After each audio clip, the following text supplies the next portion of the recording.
हाँ हाँ हाँ,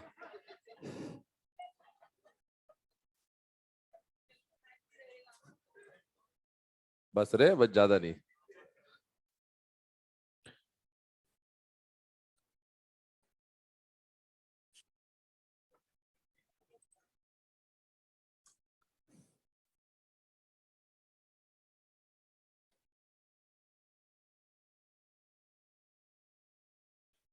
चलो भाई, है ना, लास्ट लेक्चर में हम लोगों ने बात कर ली थी, फॉर्मल चार्ज के ऊपर डिस्कशन कर रहे थे। एक एग्जांपल हो गया था HNO3 का।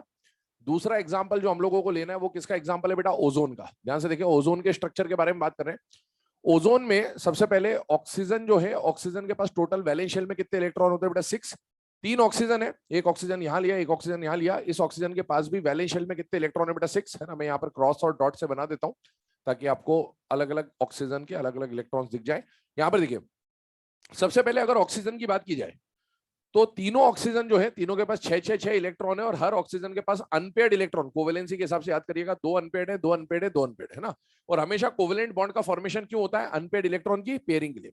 तो पहली बात तो ये अपने दोनों अनपेयर्ड इलेक्ट्रॉन की पेयरिंग इन दोनों अनपेयर्ड इलेक्ट्रॉन से कर लेता है। इस तरह से दोनों के अनपेयर्ड अनपेयर्ड इलेक्ट्रॉन पेयर हो गए। और क्या इसका और इसका दोनों का ऑक्टेट पूरा हो गया या नहीं हो गया बेटा? हो गया, ऑक्टेट पूरा है।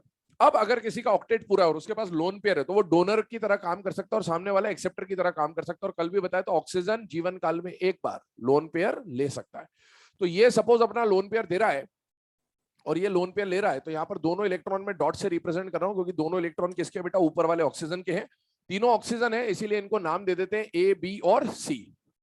रिजल्ट क्या निकलेगा वो पहले ही बात कर लेते हैं। आपको बोला था कल भी कि जहां पर भी कोऑर्डिनेट बॉन्ड बनेगा, डोनर पे क्या आ जाएगा बेटा? प्लस, एक्सेप्टर पे क्या आ जाएगा? माइनस। ये फाइनल रिजल्ट निकल के आने वाला है, पर इसको हम लोग कैलकुलेट भी कर लेते हैं। Formal charge on oxygen A, formal charge on oxygen B and formal charge on oxygen C। कल फॉर्मूला बताया था आपको फॉर्मल चार्ज का, वो था पहला तो valence electron minus number of non bonding electron. A के पास कितने नॉन बॉन्डिंग है बेटा? 4। बी के पास है 2 और सी के पास है 6। तो 4 2 6 माइनस नंबर ऑफ बॉन्ड्स। इसने कितने बॉन्ड बनाए बेटा? 2। इसने कितने बॉन्ड बनाए बेटा? 3। और इसने कितना बॉन्ड बनाया? 1। तो 2 3 और 1 आ जाएगा। सॉल्व करेंगे, यहां 0, यहां पर +1, यहां पर -1। आप देख सकते हैं फॉर्मल चार्ज उन दो ऑक्सीजन पर आ रहा है जिनके बीच में क्या बना था बेटा? Coordinate bond. और जो डोनर एटम है उसके ऊपर क्या आ रहा है बेटा? प्लस। और जो एक्सेप्टर एटम है उसके ऊपर क्या आ रहा है बेटा? -1। तो ये फॉर्मल चार्ज का कॉन्सेप्ट है, कभी भी आ जाए तो मैंने वही एग्जांपल्स आपको कराए जो एनसीईआरटी में गिवन है, ताकि क्वेश्चन कभी आए भी तो आप डायरेक्टली इसको एक बार देख भी लेंगे तो सॉल्व हो जाएगा। इसके अलावा ऑक्सी एनायंस के ऊपर क्वेश्चन पूछता है बेटा, ठीक है, और फॉर्मल चार्ज का ही क्वेश्चन पूछता है ऑक्सी एनायंस पे। बहुत ध्यान सुनेंगे, ध्यान समझेंगे। ऑक्सी एनायंस में सबसे पहला जो ऑक्सी एनायन हम लोग ले रहे हैं वो कौन सा बेटा? फॉस्फेट। इधर देखें ध्यान से 2 मिनट के सब लोग। फॉस्फेट का स्ट्रक्चर हम लोग कई बार बना चुके हैं, जब हमने बॉन्ड एंगल बॉन्ड लेंथ सब पढ़ा था तो इसको हम लोग कई बार बना चुके हैं। इसमें 2-3 तरह के क्वेश्चन आते हैं। पहला क्वेश्चन तो आता है बेटा बॉन्ड ऑर्डर का। ऑक्सी एनायन में बॉन्ड ऑर्डर के लिए फॉर्मूला बताया था 1 + π/σ। तो 1 + 1/4 आप कर दोगे तो कितना आ जाएगा? 1.25। मतलब हर जगह कहीं पर ना तो डबल बॉन्ड है ना कहीं पर सिंगल बॉन्ड है, हर जगह पार्शियल डबल बॉन्ड है। अब सुने, नेक्स्ट क्वेश्चन बनता है फॉर्मल चार्ज ऑन ऑक्सीजन, और अगला क्वेश्चन बनता है average formal charge on oxygen. बहुत ध्यान सुनना, फॉर्मल चार्ज ऑन ऑक्सीजन का जब क्वेश्चन बना तो बेटा फॉर्मल चार्ज ऑन ऑक्सीजन, आप देखो एक बार बताओ, ऑक्सी एनायन है अगर, तो हाइब्रिडाइजेशन के टाइम पे आपको बताया था अगर चार्ज वाले आयंस होते हैं तो चार्ज बाकी सब केस में सेंट्रल एटम पे लेना होता है, और ऑक्सी एनायन पे चार्ज ऑक्सीजन पे लेना होता है। और ऑक्सीजन पे कितना चार्ज लेना होता है? -1 या -2? -1, क्योंकि -2 वाला ऑक्सीजन तो बॉन्ड ही नहीं बनाएगा। तो आप देखो जितने भी ऑक्सी एनायन होंगे उस पे ऑक्सीजन पे जब भी चार्ज दिखेगा -1 ही दिखेगा, -1 ही दिखेगा, -1 ही दिखेगा। तो average formal charge on oxygen जब भी पूछे ऑक्सी एनायन के लिए, डायरेक्ट आंसर क्या लिखोगे बेटा? -1 ही आएगा। और फिर आपसे पूछा जाए average formal charge on oxygen, तो बेटा टोटल चार्ज, एक बार बताओ, ऑक्सी एनायन पे जितना भी नेगेटिव, ऑक्सी एनायन है तो नेगेटिव चार्ज ही होगा, है ना, एनायन है क्योंकि, तो बेटा नेगेटिव चार्ज किस पे आएगा? ऑक्सीजन पे ही तो आएगा। तो टोटल नेगेटिव चार्ज कितना है बेटा? -3 अपॉन टोटल ऑक्सीजन एटम कितने बेटा? 4। तो यहां पर average formal charge on each oxygen कितना आ जाएगा? -0.75। फिर से सुन लेना, एक और एग्जांपल बता दे रहा हूं। सपोज आपको दिया गया सल्फेट, सल्फेट का स्ट्रक्चर याद करिएगा, कई बार हम लोग बना चुके हैं, इस तरह से स्ट्रक्चर बनेगा। यहां पर आप देखिए सबसे पहले आपसे पूछेगा बॉन्ड ऑर्डर, तो बॉन्ड ऑर्डर हो जाएगा 1 + π/σ। 1 + π/σ मतलब 1 + 2/4, इसका बॉन्ड ऑर्डर आता है 1.5। अगला क्वेश्चन क्या पूछेगा आपसे, फॉर्मल चार्ज ऑन ऑक्सीजन। एक बार बताइए ऑक्सी एनायन है या नहीं बेटा, है। तो ऑक्सी एनायन पे ऑक्सीजन पे कितना चार्ज आएगा, -1। और जब आपसे पूछेगी average formal charge on oxygen, तो आपको क्या करना है, total charge upon total oxygen कितना आ जाएगा बेटा, -0.5। नोट कर लीजिए इसको फटाफट।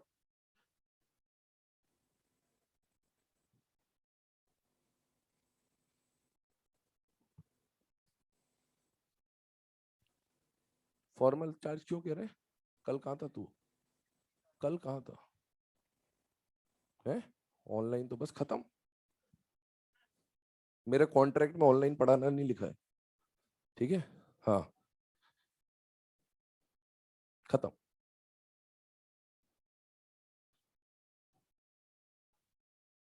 बता दिया बस खत्म।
चलो बेटा, केमिकल बॉन्डिंग में जो लास्ट टॉपिक बच रहा है दैट इज थर्मल स्टेबिलिटी, उसको डिस्कस कर लेते हैं, फिर आगे बढ़ते हैं एस ब्लॉक की तरफ। सबसे पहले थर्मल स्टेबिलिटी की अगर हम लोग बात करें तो ध्यान सुनना, थर्मल मतलब क्या हो गया बेटा, हीट और स्टेबिलिटी। हमने हीटिंग इफेक्ट पढ़ा था बेसिकली पूरा टॉपिक, तो हमने वहां पर पढ़ा था कि कोई सा कंपाउंड तो बहुत जल्दी डिकम्पोज हो जाता था, कोई कंपाउंड बाद में डिकम्पोज होता था, तो वहां पर हमें समझ में आता है कि जो ज्यादा टेम्परेचर पे डिकम्पोज हो रहा है उसकी थर्मल स्टेबिलिटी ज्यादा, और जो कम टेम्परेचर पे डिकम्पोज होता है उसकी स्टेबिलिटी कम। देखें ध्यान से, ये जो पूरा टॉपिक आपको बताया जा रहा है इसका कॉन्सेप्ट अलग है और इसका जुगाड़ अलग है। हम लोग यहाँ पर जुगाड़ से सॉल्व कर रहे हैं, क्योंकि कॉन्सेप्ट में अगर हम लोग जाएंगे तो हमें 5-6 अलग अलग फैक्टर्स याद करने पड़ेंगे। तो 5-6 फैक्टर्स याद करने से अच्छा है हम यहाँ पर एक सिंगल फैक्टर से सॉल्व करेंगे, तो इसीलिए हम इसको जुगाड़ से सॉल्व कर रहे हैं। अब जुगाड़ क्या है पहले उसके ऊपर बात कर लेते हैं। हम लोगों ने सॉल्युबिलिटी एक टॉपिक पढ़ा था, और सॉल्युबिलिटी में हमने लैटिस एनर्जी और हाइड्रेशन एनर्जी से सॉल्व किया था। और लैटिस और हाइड्रेशन एनर्जी से जब हमने सॉल्व किया था तो वहां पर मैंने आपको बोला था कि कॉमन आयन छोटा, कॉमन आयन बड़ा। और वो छोटा और बड़ा किससे डिसाइड करा था, इलेक्ट्रॉन्स की वजह से, है ना, कि अगर 10 इलेक्ट्रॉन तक है तो छोटा, और 10 से ज्यादा इलेक्ट्रॉन है तो बड़ा। ये कॉन्सेप्ट था, और ये कॉन्सेप्ट हमने कहां लगाया था, सॉल्युबिलिटी में। यहां हम छोटा और बड़ा डिसाइड कर रहे हैं, लेकिन हम जुगाड़ से डिसाइड कर रहे हैं, ये कॉन्सेप्ट नहीं है, जुगाड़ है। फिर से बोल रहा हूं, आप देखिए जब भी सॉल्युबिलिटी का क्वेश्चन आएगा छोटा और बड़ा आप डिसाइड करेंगे इलेक्ट्रॉन की क्वांटिटी से, लेकिन जब थर्मल स्टेबिलिटी का क्वेश्चन आएगा छोटा और बड़ा आप इलेक्ट्रॉन से डिसाइड नहीं करेंगे, आप किससे डिसाइड करेंगे, मोनो एटॉमिक और पॉली एटॉमिक। अगर कॉमन आयन जो है वो मोनो एटॉमिक है, जैसे फ्लोराइड, क्लोराइड, हाइड्रोजन जब भी आयन बनाता तो या तो H+ बनाता है या H- बनाता है, ऑक्साइड, नॉर्मल ऑक्साइड, तो ये सारे जो आयन है मोनो एटॉमिक आयन जो होते हैं इनको हम लोग क्या मानेंगे बेटा, छोटा। भले इलेक्ट्रॉन कितने भी हो, 100 हो, 200 हो, 400 हो, अगर मोनो एटॉमिक है तो क्या माना जाएगा, छोटा। और अगर पॉली एटॉमिक आयन है तो क्या मानेंगे, बड़ा। जैसे आप इसको देखिए, OH-, सॉल्युबिलिटी में OH- 10 इलेक्ट्रॉन वाले को छोटा मानते हैं, लेकिन यहां पर ये पॉली एटॉमिक है बेटा, और पॉली एटॉमिक को थर्मल स्टेबिलिटी में हम लोग क्या मानेंगे, बड़ा। अब आप देखिए एक स्टेटमेंट आपने सुना होगा, छोटा छोटे के साथ स्टेबल होता है और बड़ा बड़े के साथ स्टेबल होता है। वही हम लोग यहाँ पर नोट में लिखने वाले हैं, लिखिएगा, छोटा छोटे के साथ स्टेबल होगा और बड़ा बड़े के साथ स्टेबल होगा। छोटा छोटे के साथ स्टेबल होगा और बड़ा बड़े के साथ स्टेबल होगा।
अब कौन बंदूक चला रहा भाई? पबजी दो अलग ही लेवल पे चल रहा है। हाँ। चलो इधर ध्यान दो, यहां पर हम लोग डिस्कशन कर रहे हैं नेक्स्ट इसके क्वेश्चंस के ऊपर। ध्यान सुनिएगा, आपको इन सब में थर्मल स्टेबिलिटी का ऑर्डर बनाना है ना। सबसे पहली बात ध्यान सुनिए, नाम से सॉल्व करना है। ये फिर से बोल रहा हूं, कंपाउंड का नाम बताइए क्या है? Lithium nitrate. इसका नाम, इसका नाम, सब में कॉमन एक वर्ड सुनाई दे रहा है आपको, नाइट्रेट नाइट्रेट नाइट्रेट। ठीक है, अब यहां पर ध्यान सुनना, यहां पर हो सकता है नाइट्रेट 2 दिया हो, 10 दिया हो, 20 दिया हो, आपको उससे कोई मतलब नहीं। मैं शुरू से बोलते आ रहा हूं, आपको नाइट्रेट से मतलब है। और क्या नाइट्रेट का फॉर्मूला NO3 पे -1 होता है या नहीं होता बेटा? होता है। यहां पर बताइए कॉमन आयन, इस कंपाउंड का नाम बताओ पहले। Beryllium carbonate, magnesium, calcium carbonate. Common ion कौन आ रहा है बेटा? कार्बोनेट। कार्बोनेट का फॉर्मूला क्या होता है बेटा? CO3 2-। यहां ये इस कंपाउंड को बोलिए क्या है? ये क्या है? अमोनिया। अब इसमें वो कार्बोनेट, हाइड्राइड, वाइड्राइड वैसे नहीं चलेगा। NH3 अमोनिया हो गया, वाटर हो गया, हाइड्रोजन फ्लोराइड हो गया। एक बात बताइए, इसमें ये कोवेलेंट कंपाउंड है बेसिकली, तो इसमें भी आपको चार्ज के बेसिस पे सॉल्व करना है। एन पे कैसा चार्ज आएगा? पॉजिटिव या नेगेटिव? Negative, EN। और हाइड्रोजन पे क्या आएगा? पॉजिटिव। हाइड्रोजन पे क्या आएगा? पॉजिटिव। हाइड्रोजन पे क्या आएगा? पॉजिटिव। हाइड्रोजन पे जब प्लस आता है तो आप उसको H+ की तरह ट्रीट करोगे। तो यहां पर ऐसा मत सोचना कि ये पॉलीएटॉमिक है। हाइड्रोजन 3 है अलग अलग, H+, H+, H+। यहां पर कितने H+ है बेटा? 2। यहां पर कितना H+ है बेटा? 1। तो हाइड्रोजन जब भी पॉजिटिव फॉर्म में आता है तो किस फॉर्म में आता है बेटा? H+ के फॉर्म में आता है। यहां पर देखिए, इस कंपाउंड का नाम बोलिए। Sodium fluoride, magnesium fluoride, aluminium fluoride. 3 से मुझे कोई मतलब नहीं, मुझे फ्लोराइड से मतलब है। और फ्लोराइड आयन क्या होता है बेटा? F पे -1। इधर देखिए, अब एक चीज और फोकस करिएगा, हाइड्रोजन जब भी कॉमन दिखे, इधर देखिए, हाइड्रोजन जब भी कॉमन दिखे मोनोएटॉमिक ही होगा, कंफर्म है, क्योंकि हाइड्रोजन या तो +1 के फॉर्म में होगा या -1। लेकिन जब ऑक्सीजन दिख जाए ना तो थोड़ा सा सतर्क हो जाइएगा बेटा, क्योंकि ऑक्सीजन के 3 टाइप के ऑक्साइड्स बनते हैं, नॉर्मल ऑक्साइड, पर ऑक्साइड एंड सुपर ऑक्साइड। अगर नॉर्मल ऑक्साइड है तो मोनो एटॉमिक होगा, लेकिन पर या सुपर ऑक्साइड है तो पॉली एटॉमिक होगा। अब आपको देख के जज करना आना चाहिए कि नॉर्मल ऑक्साइड है कि पर ऑक्साइड है कि सुपर ऑक्साइड। क्या ये नॉर्मल ऑक्साइड है या नहीं है बेटा? है। अगर नॉर्मल ऑक्साइड है तो नॉर्मल ऑक्साइड का फॉर्मूला क्या होता है? O पे 2-। और ये वाला क्या है बेटा? पर ऑक्साइड है ये।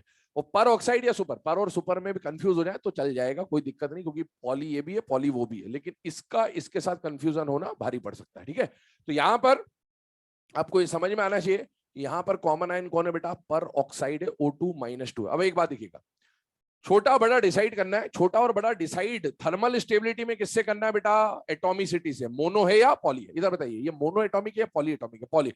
पॉली मतलब छोटा या बड़ा? बड़ा। यहां पर बताइए, कॉमन आयन मोनो है या पॉली है बेटा? पॉली है। पॉली मतलब बड़ा। कॉमन आयन क्या है बेटा? मोनो। मोनो मतलब छोटा। यहां पर कॉमन आयन क्या है बेटा? मोनो। मोनो मतलब क्या होगा? छोटा। यहां पर कॉमन आयन क्या है बेटा? मोनो। मोनो मतलब क्या होगा बेटा? छोटा। और कॉमन आयन क्या है बेटा? पॉली। पॉली मतलब क्या होगा? बड़ा।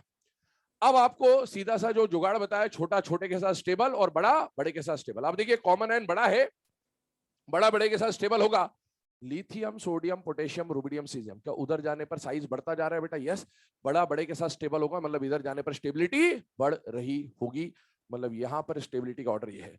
फिर से कॉमन आयन बड़ा है और बड़ा बड़े के साथ स्टेबल होगा, बेरियम सबसे बड़ा है, स्टेबिलिटी सबसे ज्यादा। यहां पर कॉमन आयन कौन है बेटा? छोटा। इधर ध्यान दीजिए 2 मिनट के लिए। कॉमन आयन कौन है बेटा? छोटा। छोटा छोटे के साथ स्टेबल होगा, बट आपको छोटा किस किस में कंपेयर करना है? Nitrogen, oxygen, fluorine. क्या ये left to right in a period के केस है? और left to right in a period size छोटा होता है, ये छोटा है।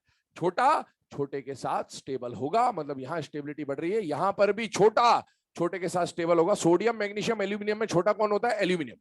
और यहां पर छोटा उल्टा ऑर्डर है ना, छोटा छोटे के साथ स्टेबल होगा, लिथियम सबसे छोटा है, और यहां पर कॉमन आयन बड़ा है तो बड़ा बड़े के साथ स्टेबल होगा, ये ऑर्डर बन के आ जाता है।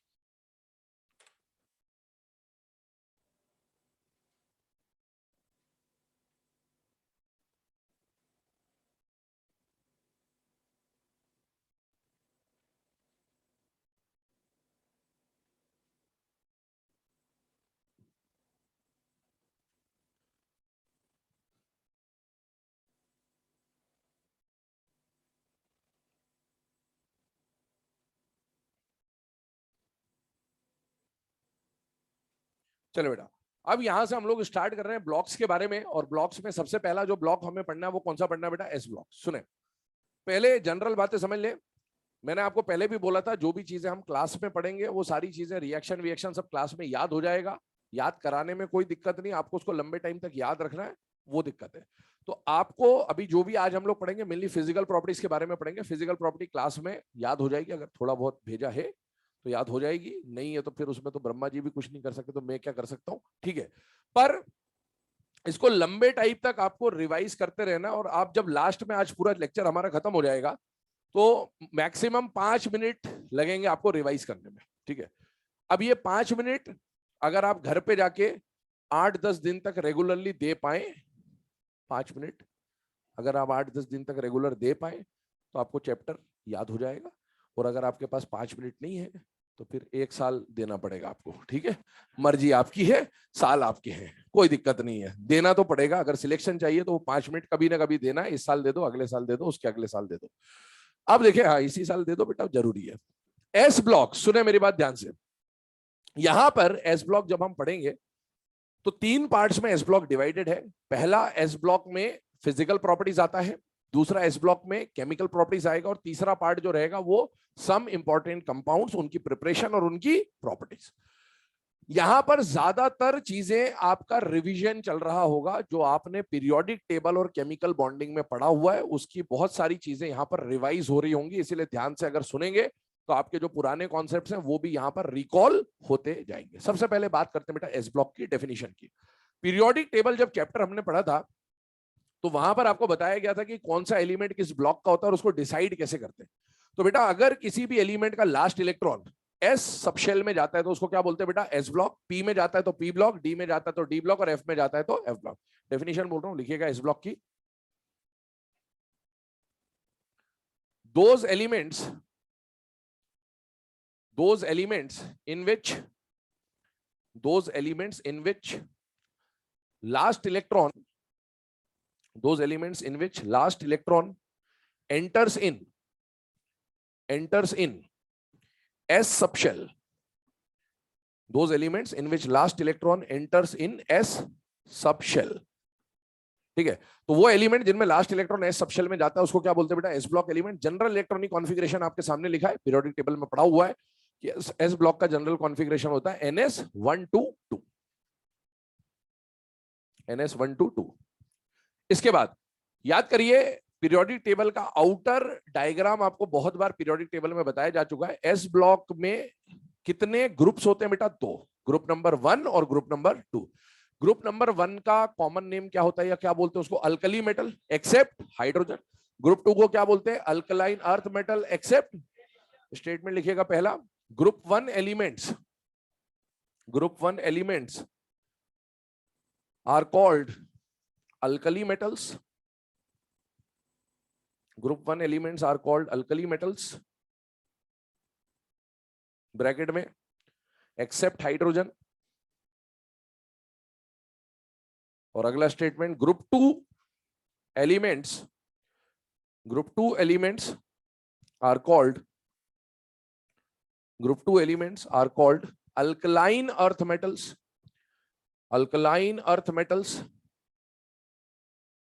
एक्सेप्ट बेरिलियम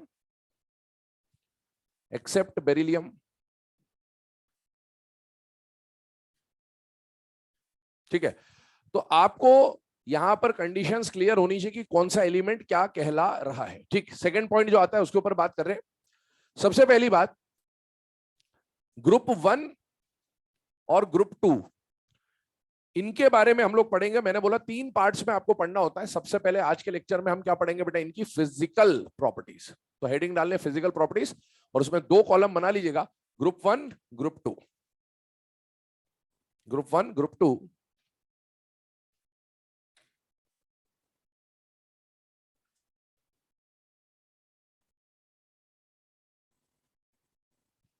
ठीक है, अब मैं पढ़ाते वक्त ग्रुप 1 के बदले अल्कली मेटल बोल दूं तो भी आप कॉमन समझ लीजिएगा, और ग्रुप 2 को अल्कलाइन अर्थ मेटल बोल दूं तो भी आप कॉमन समझ लीजिएगा, कोई दिक्कत नहीं है ना। वैसे एक्सेप्शन होते हैं उसमें, बट ठीक है, अभी हम पढ़ते वक्त जनरलाइज कर दे रहे हैं उसको। सबसे पहला जो प्रॉपर्टी हमें पढ़ना है बेटा, वो इनकी जनरल प्रॉपर्टी पढ़नी है। क्या पढ़नी है बेटा? General property. ध्यान सुनिएगा, जनरल प्रॉपर्टी में क्या क्या आ रहा है। सबसे पहले ग्रुप 1 का जनरल इलेक्ट्रॉनिक कॉन्फ़िगरेशन। क्या ग्रुप 1 का जनरल कॉन्फ़िगरेशन NS1 पढ़ा हुआ है ऑलरेडी हम लोगों ने? यस। ग्रुप 2 का जनरल कॉन्फ़िगरेशन बताइए क्या होता है बेटा? NS2। अच्छा, ग्रुप 1 का जो ऑक्सीडेशन स्टेट होता है, रेडॉक्स पढ़ चुके हैं, +1। और ग्रुप 2 का जो कॉमन ऑक्सीडेशन स्टेट होता है वो क्या होता है बेटा? +2। नोट करिए पहले से, आगे बढ़ते हैं।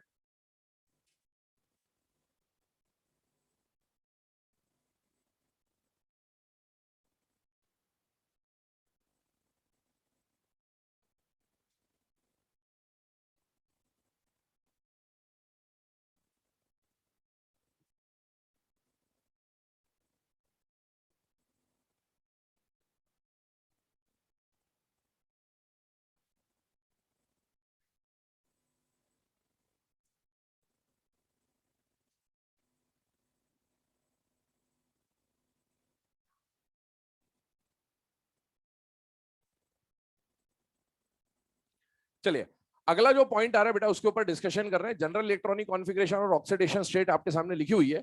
इसके बाद हम लोग बात कर रहे हैं अबाउट मैग्नेटिक नेचर। सुनना मेरी बात ध्यान से। मैग्नेटिक नेचर में कौन पैरा मैग्नेटिक है, कौन डाया मैग्नेटिक है, इसके ऊपर 2 तरह के क्वेश्चन बनेंगे। एक तो इनके एटॉमिक फॉर्म में और एक इनके आयनिक फॉर्म में। एग्जाम्पल से समझते हैं। एक बात समझिएगा, डायरेक्ट एग्जाम्पल के बिना भी आप कर सकते हैं। बेटा ये एस ब्लॉक का जो ग्रुप 1 है, इसमें आप देखिए एस में 1 इलेक्ट्रॉन है। एस में डब्बे कितने होते हैं? 1।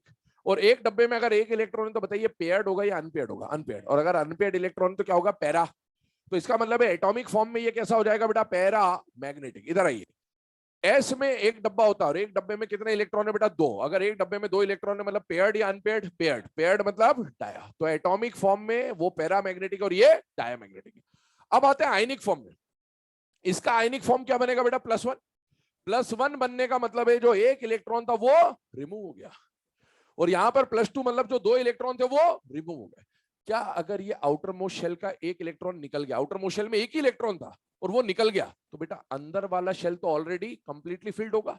आउटर मोस्ट शेल में 2 ही इलेक्ट्रॉन थे, दोनों निकल गए, तो अंदर वाला जो N-1 शेल है वो कंप्लीटली फिल्ड होगा। और अगर अंदर वाला शेल कंप्लीटली फिल्ड है मतलब वहां पर सारे इलेक्ट्रॉन पेयर्ड होंगे, और इलेक्ट्रॉन अगर पेयर्ड हैं तो diamagnetic and diamagnetic. और वैसे भी सिंपल सी बात है, ग्रुप 1 के जो आयंस बनते हैं Li+, Na+, K+, Rb+, Cs+, group 2 के क्या बनते हैं? Be2+, Mg2+, उनका कॉन्फ़िगरेशन आप लिखोगे तो बेटा इतना तो हम जानते हैं कि कोई भी एलिमेंट कैटायन या एनायन क्यों बनाता है? इनर्ट गैस कॉन्फ़िगरेशन को अचीव करने के लिए। तो आयनिक फॉर्म में ये इनर्ट गैस कॉन्फ़िगरेशन बना चुके हैं, और इनर्ट गैस का ऑक्टेट क्या होता है बेटा? पूरा होता है। ऑक्टेट पूरा होने का मतलब कॉन्फ़िगरेशन क्या बन रही होगी? S2p6। और S2p6 का मतलब है S भी पेयर्ड है और P भी पेयर्ड है, सारे इलेक्ट्रॉन पेयर्ड है, मतलब क्या हो जाएगा? Diamagnetic. चलिए, इसके बाद अगर हम लोग बात करें तो ग्रुप 1 में francium is radio active and group 2 में रेडियम इज रेडियो एक्टिव।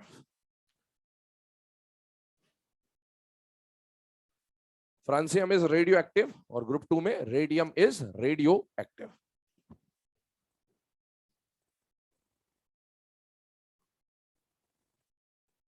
चलिए, ये तो जनरल प्रॉपर्टीज के ऊपर हम लोगों ने डिस्कशन किया। सेकेंड प्रॉपर्टी जो हमको पढ़नी बेटे यहां पर जनरल प्रॉपर्टी के बाद, that second property is atomic size. Second property is atomic size. बहुत ध्यान से सुनिएगा, बहुत ध्यान से समझिएगा। एटॉमिक साइज में हम लोग सारे का सारा प्रॉपर्टी ऑलरेडी पीरियोडिक टेबल में पढ़ चुके हैं, फिर से रिवीजन हो रहा है आपका एक तरह से।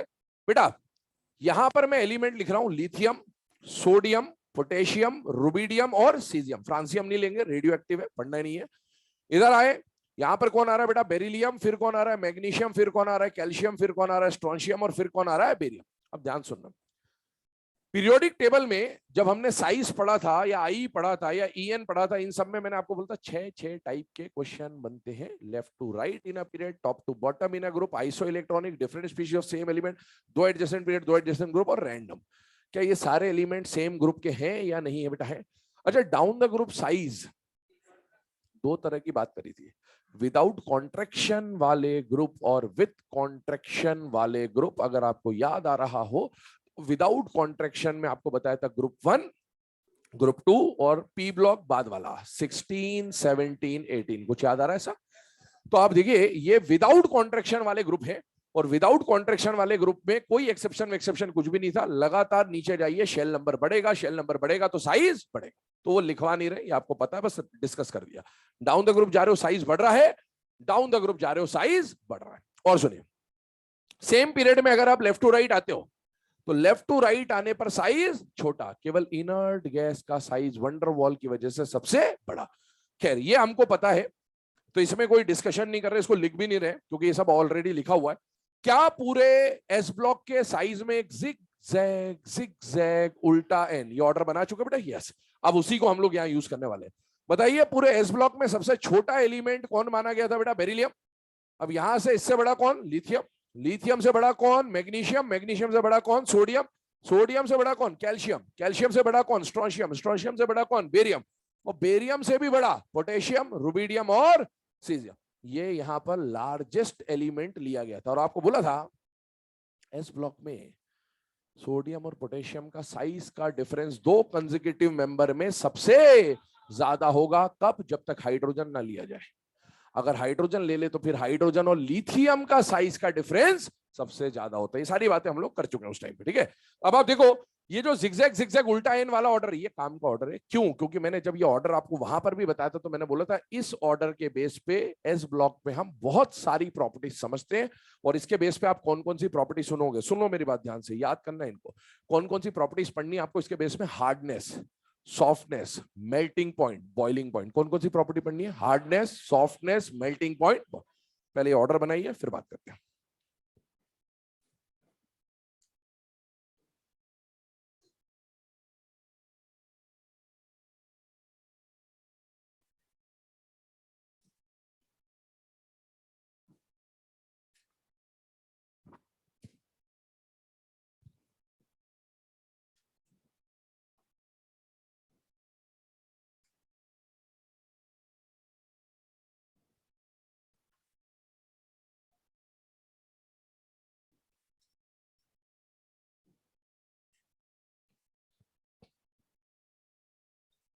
चलिए, अब यहां पर ध्यान देंगे हम लोग। यहां पर जब हार्डनेस सॉफ्टनेस की बात कर रहे हैं, तो हार्डनेस और सॉफ्टनेस को कैसे जज किया जाएगा? ध्यान से सुनना, ध्यान समझना। बेटा आपके सामने सपोज ये लिथियम से लेकर हम लोग सीजियम तक की बात कर रहे हैं। ध्यान सुने, ध्यान समझे, अभी लिखना कुछ भी नहीं है। लिथियम और सीजियम, एक बात बताइए, लिथियम का लैटिस सोचिए। सारे मेटल है, मेटल जनरली कौन से फॉर्म में एग्जिस्ट करते हैं बेटा? सॉलिड फॉर्म में एग्जिस्ट करते हैं। तो लिथियम का जब लैटिस बना होगा, तो उसमें कई सारे लिथियम के एटम्स इस तरह से जुड़े होंगे आपस में। जब मेटल मेटल जुड़ता है तो कौन सा बॉन्ड होता है? मेटालिक बॉन्ड होता है। सीजियम का साइज क्या लिथियम के कंपैरिजन में बड़ा होगा या छोटा होगा बेटा? बड़ा। ऐसे ही अगला सीजियम आएगा, उसका भी साइज बड़ा। इस तरह से इसका लैटिस बनेगा, इसका लैटिस इस तरह से बनेगा। बेटा दोनों एटम में यहां देखिए इंटर न्यूक्लियर डिस्टेंस, और यहां देखिए इंटर न्यूक्लियर डिस्टेंस, वीबीटी याद करिए। अगर डिस्टेंस कम है या शेल नंबर कम है तो बॉन्ड की स्ट्रेंथ ज्यादा, और शेल नंबर ज्यादा है तो बॉन्ड की स्ट्रेंथ कम। मतलब यहां पर जो मेटालिक बॉन्ड स्ट्रेंथ होगी वो ज्यादा है, और यहां पर जो मेटालिक बॉन्ड स्ट्रेंथ होगी वो कम। अगर मेटालिक बॉन्ड स्ट्रेंथ ज्यादा है, तो बॉन्ड स्ट्रेंथ ज्यादा होने से एटम टाइटली पैक्ड होंगे या लूजली पैक्ड होंगे? टाइटली। लैटिस में एटम पास पास चिपके चिपके हैं, यहां पर लूजली पैक्ड होंगे, एटम दूर दूर होंगे। दूर दूर होंगे तो बताइए वॉइड्स आएंगे या नहीं आएंगे? आएंगे। यहां वॉइड्स नहीं आएंगे। वॉइड्स नहीं आए मतलब ये खोखला नहीं है, वॉइड्स आए मतलब ये खोखला है। अगर कोई चीज खोखली नहीं है तो हार्ड होगी या सॉफ्ट होगी? हार्ड। और कोई चीज खोखली है तो क्या होगी? सॉफ्ट। मतलब जो यहां पर छोटे साइज का एलिमेंट है ये हार्ड होगा और जो बड़े साइज का एलिमेंट है वो सॉफ्ट होगा। क्यों ऐसा हो रहा है? क्योंकि इसमें मेटालिक बॉन्ड स्ट्रेंथ ज्यादा, इसमें मेटालिक बॉन्ड स्ट्रेंथ कम। स्टेटमेंट बोल रहा हूं, दोनों के लिए कॉमन है, वैसे तो दोनों साइड भी लिख सकते हैं। लिखिएगा, on moving down the group, on moving down the group, on moving down the group, hardness decreases. On moving down the group, hardness decreases as metallic bond strength decreases. As metallic bond strength decreases. On moving down the group, hardness decreases as metallic bond strength decreases. ठीक है, तो ये हमने यहां पर एक condition पढ़ी कि कौन हार्ड होगा कौन सॉफ्ट होगा। अब आप साइज के ऑर्डर पे जाइए, ध्यान से देखिएगा। ग्रुप 1 में अगर मैं बात करूं तो इसका लैटिस पावरफुल बनेगा, इसका लैटिस वीक बनेगा। मतलब ये हार्ड होगा, ये सॉफ्ट होगा। यहां पर ये हार्ड होगा, यहां पर ये सॉफ्ट होगा। इन दोनों में से अगर बात करूं तो ये छोटा है, इसका लैटिस पावरफुल होगा। और वैसे भी इनके पास एक ही वैलेंस इलेक्ट्रॉन है तो एक मेटालिक बॉन्ड बनाएंगे। उनके पास दो वैलेंस इलेक्ट्रॉन है, दो मेटालिक बॉन्ड बनाएंगे, तो वो ज्यादा हार्ड, ये कम हार्ड। और एक बात आप सुनते भी है, ये सारे जो एलिमेंट्स है वैसे तो पूरा का पूरा एस ब्लॉक ही सॉफ्ट होता है, लेकिन आपस में जब कंपेयर कर रहे हैं तो ये कंपैरेटिवली सॉफ्ट है क्योंकि इनका साइज बड़ा है, और ये कंपैरेटिवली हार्ड है क्योंकि इनका साइज छोटा है, तो लैटिस पावरफुल बनेगा। और आप जूनियर क्लासेस में पढ़ के आते हैं सोडियम और पोटेशियम के बारे में कि sodium and potassium can be easily cut by knife because they are soft metals. वैसे तो सबसे सॉफ्ट कौन हो जाएंगे बेटा? Rubidium caesium. लेकिन आपको जूनियर क्लासेस में सोडियम पोटेशियम इसलिए बताते हैं क्योंकि जूनियर क्लासेस में आपको 20 तक के एलिमेंट बताते हैं और 20 तक में यही आएंगे, है ना? तो इसीलिए इसके बारे में डिस्कस। तो एक स्टेटमेंट और बोल दे रहा हूं, लिख लेना। Sodium and potassium can be easily cut by knife. Sodium and potassium can be easily cut by knife, है ना? तो वो सॉफ्ट मेटल है, आपको पता ही है, चाहे तो ब्रैकेट में लिख लेना सॉफ्ट मेटल्स। तो ऐसा कभी क्वेश्चन आ जाए तो ये जूनियर क्लासेस में पढ़ा हुआ पॉइंट है तो याद आ जाएगा ऑटोमेटिकली क्योंकि लिखा दिया आपको। ठीक है, चलिए अब आगे बढ़ते हैं। अभी हम लोगों ने बात करी हार्डनेस और सॉफ्टनेस की। मेरी बात सुनिएगा, अगर कोई चीज हार्ड है, अगर कोई चीज हार्ड है तो बताइए उसका मेल्टिंग पॉइंट, बॉइलिंग पॉइंट ज्यादा होगा या कम होगा? ज्यादा। और कोई चीज अगर सॉफ्ट है तो उसका मेल्टिंग बॉइलिंग पॉइंट क्या होगा? कम। तो अब आप देखिए यहां पर कि अगर हम लोग नेक्स्ट प्रॉपर्टी की तरफ चले तो नेक्स्ट प्रॉपर्टी जो आ रही है वो आ रही है melting point and boiling point. ध्यान से देखिए, मेल्टिंग पॉइंट और बॉइलिंग पॉइंट की बात करें, ध्यान से देखना इधर, है ना? जब आप lithium, sodium, potassium, rubidium, caesium की बात कर रहे हैं, क्या नीचे जाने पर हार्डनेस कम होती जा रही है बेटा? यस। और अगर हार्डनेस कम हो रही है तो जो हार्ड होगा उसका मेल्टिंग बॉइलिंग पॉइंट ज्यादा और जो सॉफ्ट होगा उसका मेल्टिंग बॉइलिंग पॉइंट कम। मतलब डाउन द ग्रुप जाने पर मेल्टिंग बॉइलिंग पॉइंट डिक्रीज। यहां पर भी ग्रुप 2 में डाउन द ग्रुप जाने पर मेल्टिंग बॉइलिंग पॉइंट क्या होना चाहिए? डिक्रीज। पर आगे बात सुने, melting point, boiling point, density, ये तीन ऐसी प्रॉपर्टीज हैं जिसमें भर भर के एक्सेप्शंस आते हैं। ये मैं आपको बहुत बार बोल चुका हूं क्योंकि केमिकल बॉन्डिंग में हमने बॉइलिंग पॉइंट पढ़ा था, hydrogen bonding, van der Waals force, molecular mass, वो सब बातें करी थी। हमने मेल्टिंग पॉइंट पढ़ा था जहां पर डायमंड, नॉर्बाइड, कार्बोरेंडम और सिलिका विलिका की बात करी थी। वो जो बॉइलिंग पॉइंट हमने पढ़ा था, वो जो मेल्टिंग पॉइंट हमने पढ़ा था, वो कंपाउंड्स का बॉइलिंग पॉइंट और कंपाउंड्स का मेल्टिंग पॉइंट था। अभी हम कंपाउंड को पढ़ रहे हैं या एलिमेंट को पढ़ रहे हैं बेटा? एलिमेंट। और एलिमेंट के मेल्टिंग पॉइंट, बॉइलिंग पॉइंट के ऑर्डर्स ज्यादा इंपॉर्टेंट है एज कंपेयर टू कंपाउंड्स, और खासकर एस ब्लॉक। तो यहां पर जो मेल्टिंग बॉइलिंग पॉइंट का ऑर्डर है, ध्यान सुनना, मेल्टिंग पॉइंट पढ़ेंगे, बॉइलिंग पॉइंट पढ़ेंगे और फिर क्या पढ़ेंगे? डेंसिटी। तीनों में भर भर के एक्सेप्शन आते हैं, लेकिन एस ब्लॉक के ग्रुप 1 में अगर मैं बात करूं तो मेल्टिंग और बॉइलिंग पॉइंट में कोई एक्सेप्शन नहीं है। डेंसिटी में एक्सेप्शन आएगा, याद कैसे करना वो मैं बता दूंगा आपको। ग्रुप 2 में मेल्टिंग पॉइंट में भी एक्सेप्शन है, बॉइलिंग पॉइंट में भी एक्सेप्शन है और डेंसिटी में भी एक्सेप्शन है, तीनों जगह एक्सेप्शन है।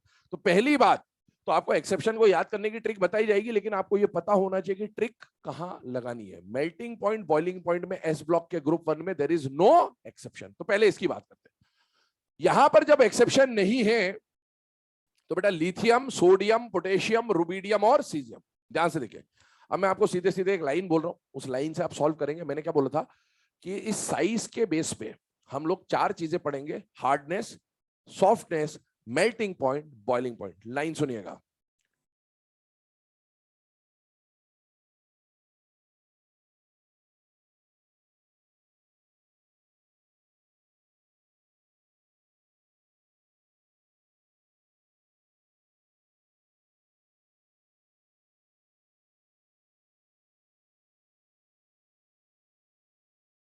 चलिए, यहां पर हम लोग बात कर रहे थे, तो मेल्टिंग पॉइंट का जो ऑर्डर आ रहा है, आप देखें लिथियम का जो लैटिस है वो बहुत पावरफुल होगा, क्योंकि इसका साइज क्या है बेटा, स्मॉल है। और अगर किसी का साइज स्मॉल है तो उसका हार्डनेस ज्यादा है, और अगर हार्डनेस ज्यादा है तो मेल्टिंग बॉइलिंग पॉइंट क्या मिलेगा, ज्यादा। तो आप देखें इसका मेल्टिंग बॉइलिंग पॉइंट ज्यादा, और आगे वाले का मेल्टिंग बॉइलिंग पॉइंट क्या हो जाएगा, कम। अगले वाले केस में देखें सेम ऑर्डर है, कोई चेंज नहीं है, लेफ्ट टू राइट जा रहे हैं। अगर left to right basically top to bottom है, बट अभी लिखा लेफ्ट टू राइट है, तो लेफ्ट टू राइट बोल दे रहा हूं। तो इसका साइज छोटा है, लैटिस स्ट्रॉन्ग है, मेटालिक बॉन्ड स्ट्रेंथ ज्यादा है। अगर मेटालिक बॉन्ड स्ट्रेंथ ज्यादा है तो मेल्टिंग बॉइलिंग पॉइंट ज्यादा है, और मेटालिक बॉन्ड स्ट्रेंथ कम है तो मेल्टिंग बॉइलिंग पॉइंट कम हो जाएगा। ये ऑर्डर मिल जाएगा आपको विदाउट एनी एक्सेप्शन। आते हैं ग्रुप 2 पे। ग्रुप 2 में मेल्टिंग पॉइंट और बॉइलिंग पॉइंट की अगर हम लोग बात करें तो देखिए ऑर्डर क्या बन रहा है। यहां पर आ रहा है बेरिलियम, यहां पर आ रहा है मैग्नीशियम, यहां पर आ रहा है कैल्शियम, यहां पर आ रहा है स्ट्रोंशियम, यहां पर आ रहा है बेरियम। ये ऑर्डर होना चाहिए था, लेकिन यहां पर एक्सेप्शन आने वाला है। क्या आने वाला है बेटा, एक्सेप्शन आने वाला है। अब देखिए एक्सेप्शन क्या आता है। एक्सेप्शन में ये जो मैग्नीशियम है ये यहां से उठेगा और लास्ट में चला जाएगा, ये एक्सेप्शन है। देखें ऑर्डर बन जाएगा बेरिलियम के बाद कैल्शियम, स्ट्रोंशियम, बेरियम और मैग्नीशियम। ध्यान से देखें, एक तरफ आ रहा है बेरिलियम, एक तरफ आ रहा है मैग्नीशियम। अब याद करने के तरीके भी समझते चलिएगा। इसमें मेल्टिंग पॉइंट का ऑर्डर आपके सामने, इसका बॉइलिंग पॉइंट का ऑर्डर भी एक्सेप्शनल है। उसमें मैक्सिमम और मिनिमम सेम है, बेरिलियम बेरिलियम, मैग्नीशियम मैग्नीशियम, लेकिन बीच का ऑर्डर पूरा शफल हो जाता है। तो ये ऑर्डर है। अब आप इसमें देखें बेरिलियम का लैटिस ज्यादा स्ट्रॉन्ग है, ये ऑर्डर बनेगा।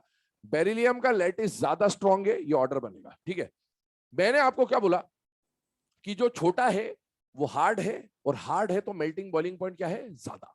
अब आप देखो इसमें जब हम देखें तो इसका मेल्टिंग बॉइलिंग पॉइंट ज्यादा, इसका मेल्टिंग बॉइलिंग पॉइंट कम, इसका मेल्टिंग बॉइलिंग पॉइंट ज्यादा, इसका मेल्टिंग बॉइलिंग पॉइंट कम। यहां पर आइए, आपको ये ऑर्डर याद रखना है। याद करने का तरीका मैं बोल रहा हूं मेल्टिंग पॉइंट के लिए, इसको याद करने का जो तरीका होता है वो होता है बेकार सर बालन मांगे। विद्या बालन को जानते हो, तो मैं वो मांग रहा हूं। ठीक है, इधर देखिए, बेकार सर बालन मांगे। ये ऑर्डर आपको ट्रिक याद रहेगी, है ना। ट्रिक अभी बहुत सारी आएंगी तो ट्रिक आपको याद रहेगी, लेकिन आपको ये याद रखना है कि ये बेकार सर बालन मांगे ट्रिक किसकी है बेटा, मेल्टिंग पॉइंट बॉइलिंग पॉइंट दोनों के लिए आप ये लगा सकते हैं, कोई दिक्कत नहीं। क्योंकि आपको एग्जाम में क्वेश्चन ऑर्डर का नहीं आएगा, मैक्सिमम मेल्टिंग पॉइंट पूछेगा, मैक्सिमम बॉइलिंग पॉइंट पूछेगा, दोनों का क्या है बेटा, सेम। और मिनिमम मेल्टिंग पॉइंट और मिनिमम बॉइलिंग पॉइंट पूछे, दोनों का क्या है, सेम। अब आप देखो, जब आप ऑर्डर बनाने जाओगे, सुनना मेरी बात ध्यान से, जब आप ऑर्डर बनाने जाओगे तो आपको एक तरफ मिल रहा है बेरिलियम और एक तरफ क्या मिल रहा है, मैग्नीशियम। हमेशा जब ऑर्डर डिसाइड करोगे तो एग्जाम में दिक्कत क्या फेस करोगे वो समझिएगा। आपसे पूछा मेल्टिंग पॉइंट और बॉइलिंग पॉइंट का ऑर्डर बना दीजिए या मैक्सिमम और मिनिमम बता दीजिए, तो आपको ये तो याद आ गया कि सर ने कुछ बोला था बेकार सर बालन मांगे। पहली बात तो याद होना चाहिए कि बेकार सर बालन मांगे किसका ट्रिक था, मेल्टिंग बॉइलिंग पॉइंट का। ठीक है, दूसरा प्रॉब्लम आप क्या फेस करोगे कि वो जो ऑर्डर है, एक तरफ बेरिलियम आ जाएगा, एक तरफ मांगे से मैग्नीशियम आएगा, लेकिन ये ऑर्डर इंक्रीजिंग था या डिक्रीजिंग था। और इंक्रीजिंग और डिक्रीजिंग को जब भी दिक्कत आए, मैंने अभी आपको क्या बोला कि मेल्टिंग बॉइलिंग पॉइंट को सॉल्व किससे कर रहे हैं, साइज से। किससे सॉल्व कर रहे हैं, साइज से। साइज में तरीका क्या बोला, छोटा होगा हार्ड होगा, मेल्टिंग बॉइलिंग पॉइंट ज्यादा, बड़ा होगा सॉफ्ट होगा, मेल्टिंग बॉइलिंग पॉइंट कम। अब आप बताइए, दोनों एंड को पकड़िएगा हमेशा, जितने भी ट्रिक्स बताऊंगा उसमें ऐसे ही होगा हमेशा। जब भी एक्सेप्शन आएगा दोनों एंड पकड़िए। एक तरफ है बेरिलियम, एक तरफ है मैग्नीशियम। क्या आप बेरिलियम और मैग्नीशियम में छोटा एलिमेंट पहचान सकते हैं क्या, यस। जो छोटा होगा हार्ड होगा, मेल्टिंग बॉइलिंग पॉइंट ज्यादा होगा, जो बड़ा होगा सॉफ्ट होगा, मेल्टिंग बॉइलिंग पॉइंट कम होगा, मतलब लेफ्ट टू राइट जाने पर मेल्टिंग पॉइंट बॉइलिंग पॉइंट क्या हो रहा है बेटा, डिक्रीज हो रहा है। ये ट्रिक से आपको पहले तो ऑर्डर पता चल जाएगा और साइज से आप कंपेयर कर लेंगे कि इंक्रीजिंग ऑर्डर है या फिर डिक्रीजिंग ऑर्डर। नोट डाउन करें इसको फटाफट।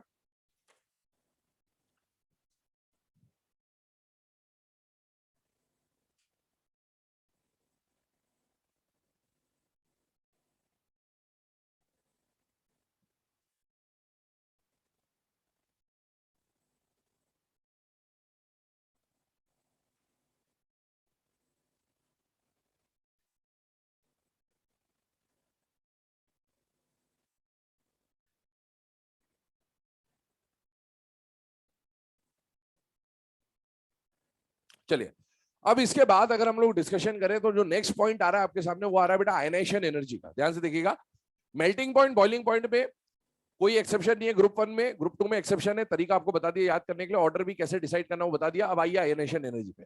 आयनाइजेशन एनर्जी हम लोगों ने पीरियोडिक टेबल में ऑलरेडी पढ़ा हुआ है। पहला तो ऑर्डर बन सकता है बेटा डाउन द ग्रुप का।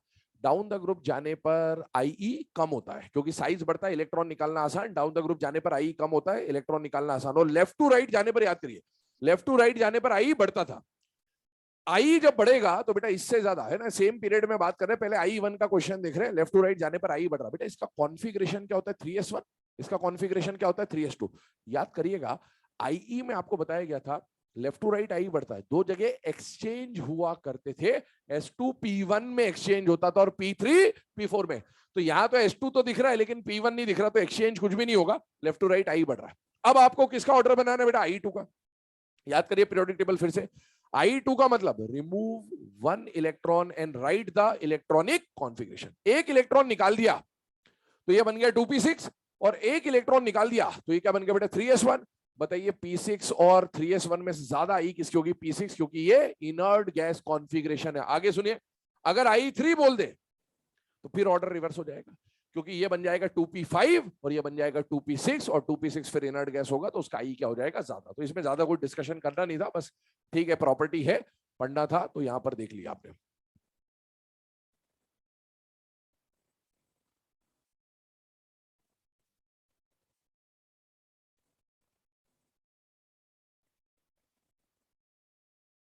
चले, अगली जो प्रॉपर्टी बेटे यहां पर हमको डिस्कस करना है, मैंने आपको बोला melting point boiling point density, तीन ऐसी प्रॉपर्टीज आती है जिसमें भर भर के एक्सेप्शंस आते हैं।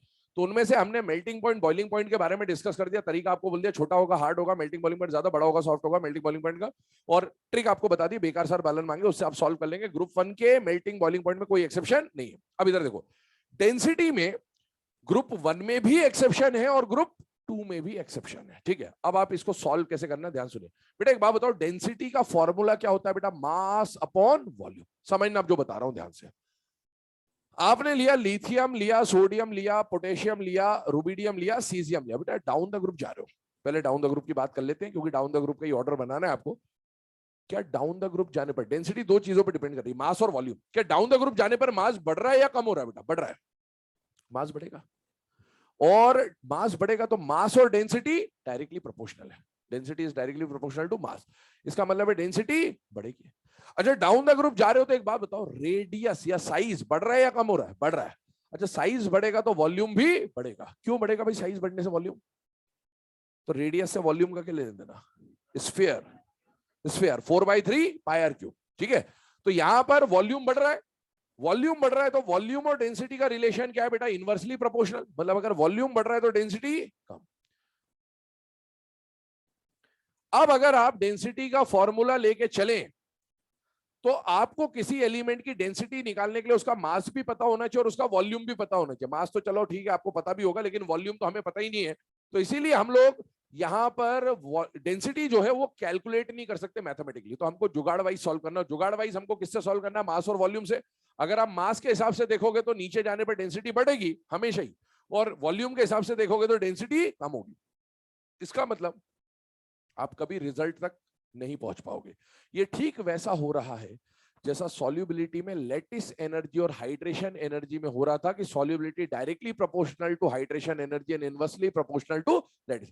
तो यहां पर आपको रिजल्ट तक पहुंचना है तो जैसे वहां पर हमने डोमिनेटिंग फैक्टर डिसाइड किया था कि अगर कॉमन आयन छोटा है तो लैटिस से सॉल्व करेंगे, कॉमन आयन बड़ा है तो हाइड्रेशन से सॉल्व करेंगे। यहां पर दो केस नहीं या सीधा सा केस है, कि आप डेंसिटी के लिए डोमिनेटिंग फैक्टर कौन सा लेके चलते हैं, मास।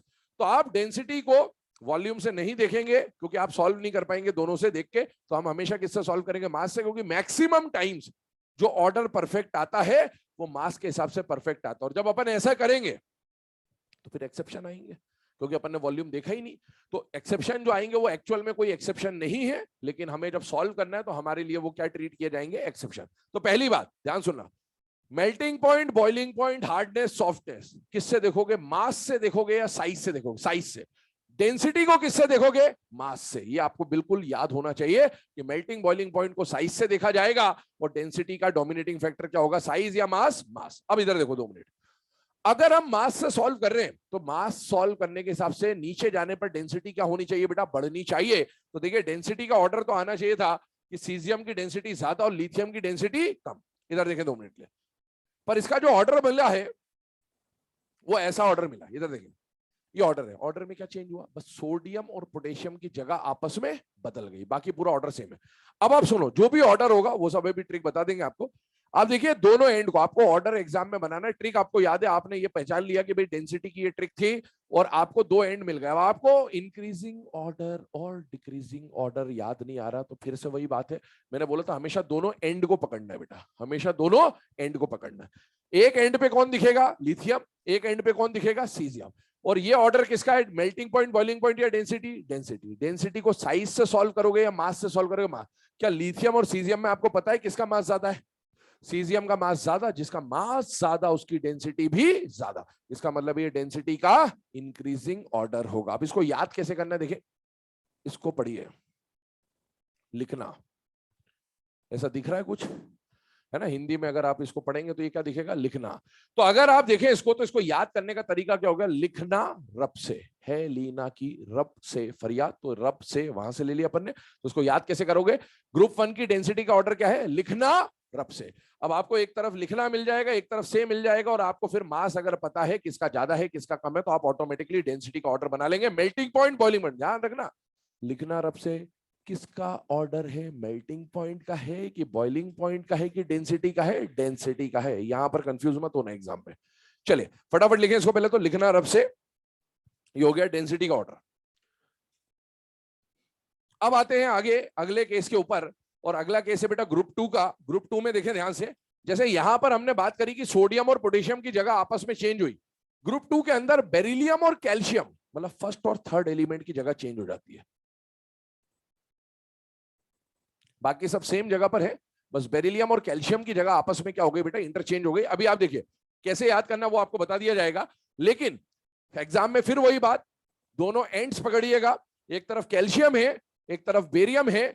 आप किससे सॉल्व कर रहे हैं बेटा, मास से, क्योंकि डेंसिटी का ऑर्डर है तो मास से सॉल्व करेंगे। दोनों में से किसका मास ज्यादा है बेटा, बेरियम का, जिसका मास ज्यादा उसकी डेंसिटी भी ज्यादा, मतलब ये डेंसिटी का इंक्रीजिंग ऑर्डर बन के आएगा। अब इसको याद कैसे करना है, इधर देखो, कार मांगे ब्यूटीफुल सरिता भाभी, कैसे याद करेंगे, कार मांगे ब्यूटीफुल सरिता भाभी, लिख लो बस।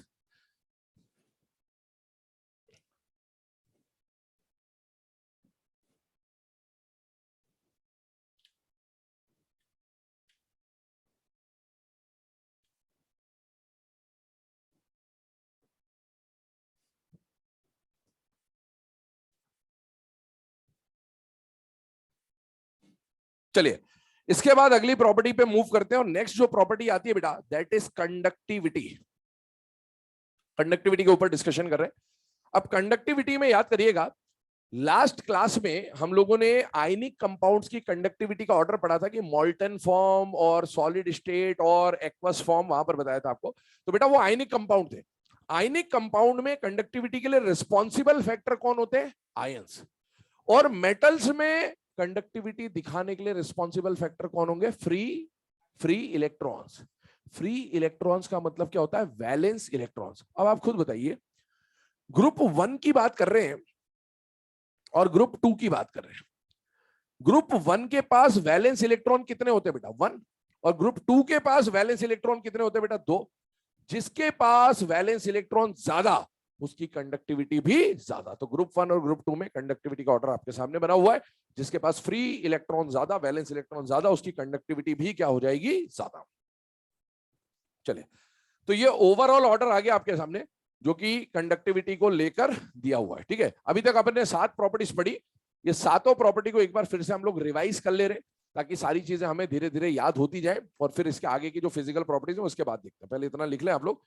ठीक है, देखिए ध्यान से, इसमें मेनली जो आपको याद करना वो melting point, boiling point, density ही याद करना, उससे अलावा तो बाकी तो सिंपल सी बातें हैं। देखें इधर ध्यान से, सुनेंगे ध्यान से, लिखना बंद कर दें और रिवाइज करना चालू कर दें। सबसे पहले एस ब्लॉक हमने स्टार्ट किया, तो एस ब्लॉक में मैंने क्या बोला कि एस ब्लॉक एलिमेंट कौन से एलिमेंट होंगे जिनमें लास्ट इलेक्ट्रॉन कहां एंटर होगा, एस सबशेल में। कहां एंटर होगा? ठीक है, एस ब्लॉक का जनरल कॉन्फ़िगरेशन क्या होता है? NS1 to 2, यही होता है। एस ब्लॉक में ग्रुप 1 के एलिमेंट्स को क्या बोलेंगे? Alkali metal except hydrogen. Group 2 को क्या बोलेंगे? Alkaline earth metal except beryllium. Group 1, group 2, ठीक है, यहां तक अगर इधर किया तो ग्रुप 1 है, ये ग्रुप 2 है।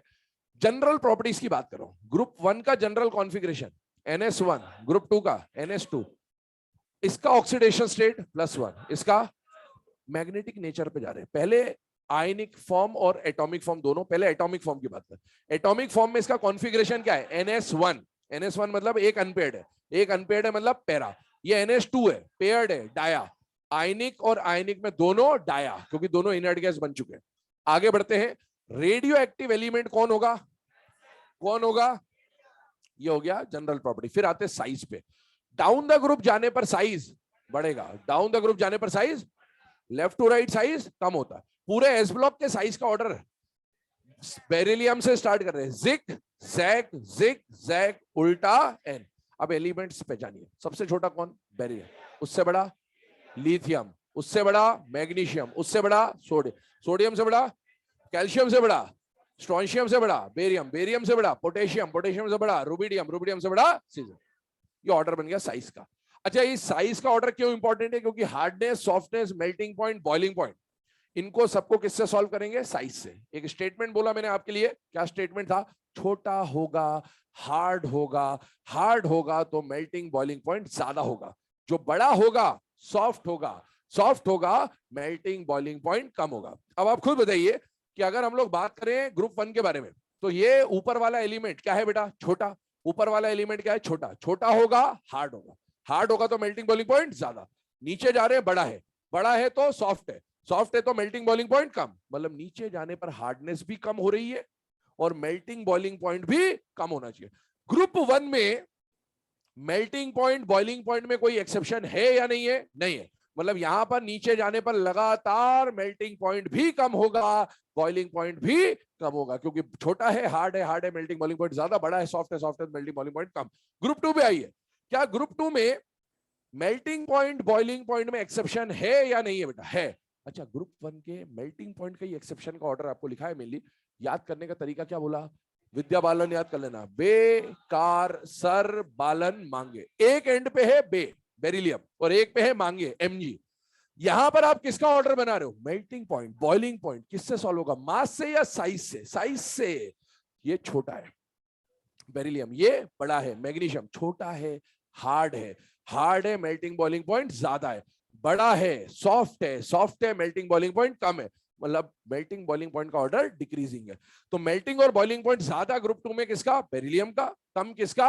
मैग्नीशियम का। बॉइलिंग पॉइंट में बीच का ऑर्डर चेंज है, बट मैक्सिमम और मिनिमम आप इससे निकाल सकते हैं। आगे बढ़ जाते हैं। आयनाइजेशन एनर्जी में कुछ खास है नहीं। कंडक्टिविटी पे आता हूं पहले। कंडक्टिविटी के लिए देखिए, ये सब मेटल्स की बात हो रही है, तो रिस्पॉन्सिबल फैक्टर कौन होगा बेटा? Free electrons. ग्रुप 1 में कितना इलेक्ट्रॉन है बेटा? 1। ग्रुप 2 में कितना है? 2। जिसके पास फ्री इलेक्ट्रॉन ज्यादा उसकी कंडक्टिविटी भी ज्यादा। अब आते हैं डेंसिटी पे। डेंसिटी का फॉर्मूला है मास अपॉन वॉल्यूम। अगर आप दोनों से सॉल्व करोगे तो आंसर तक नहीं पहुंचोगे, तो आपको डोमिनेटिंग फैक्टर चेक करना है। डोमिनेटिंग फैक्टर कौन है? मास। मतलब डेंसिटी को साइज से सॉल्व करेंगे या मास से सॉल्व करेंगे? मास से। अच्छा, मास बढ़ेगा तो डेंसिटी भी बढ़ेगी। अच्छा, ग्रुप 1 में मेल्टिंग पॉइंट में कोई एक्सेप्शन था क्या? नहीं। बॉइलिंग पॉइंट में नहीं, डेंसिटी में एक्सेप्शन है। ग्रुप 2 में मेल्टिंग पॉइंट में एक्सेप्शन था, बॉइलिंग पॉइंट में एक्सेप्शन था, डेंसिटी में भी एक्सेप्शन होगा।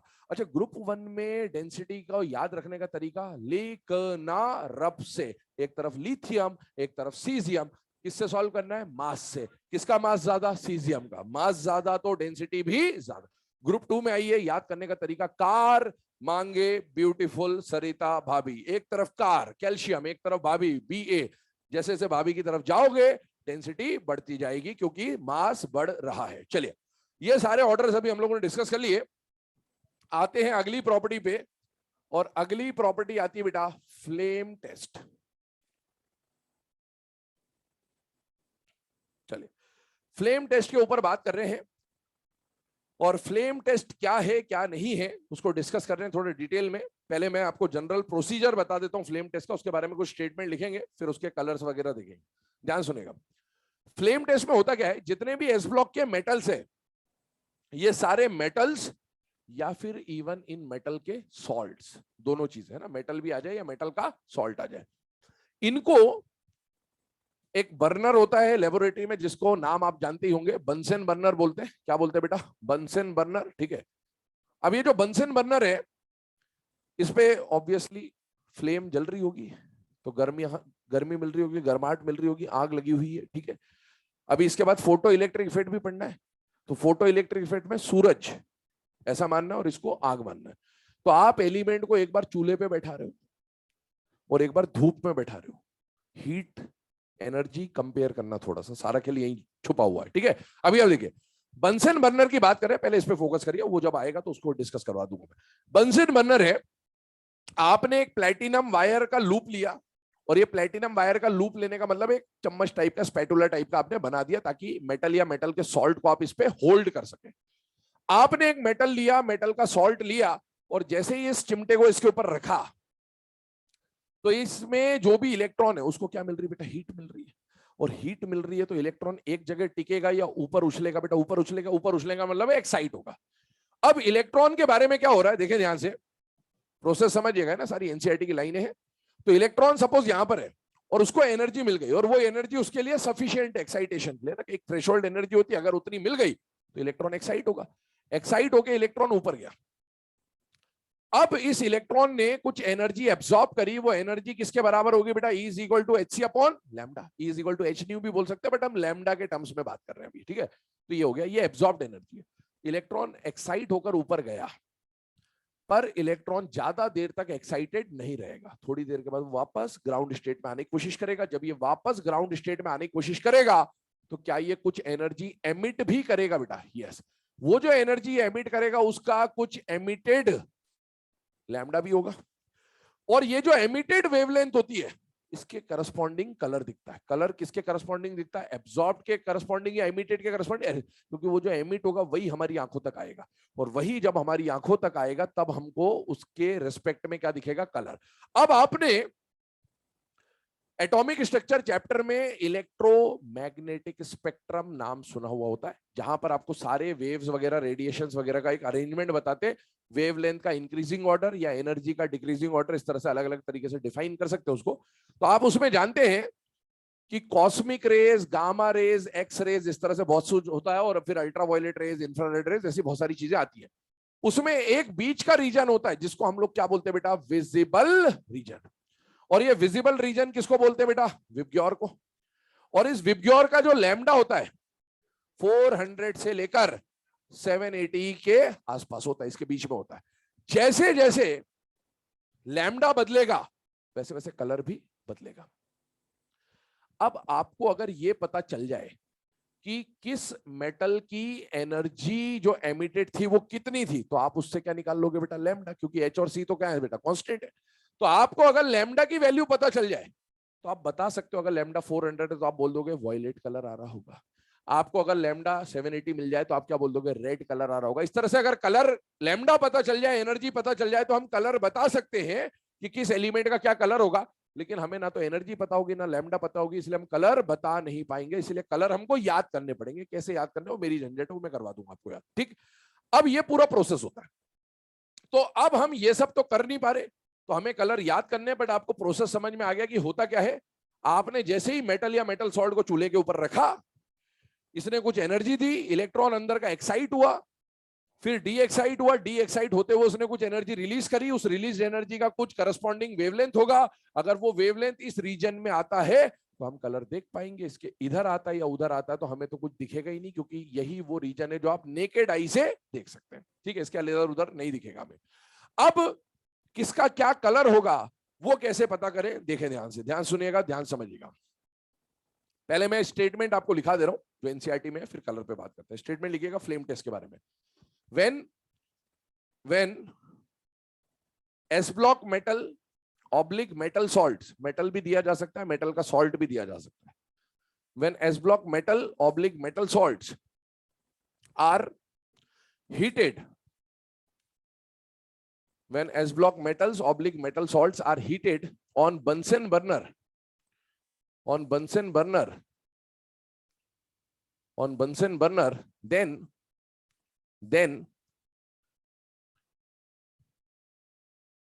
they show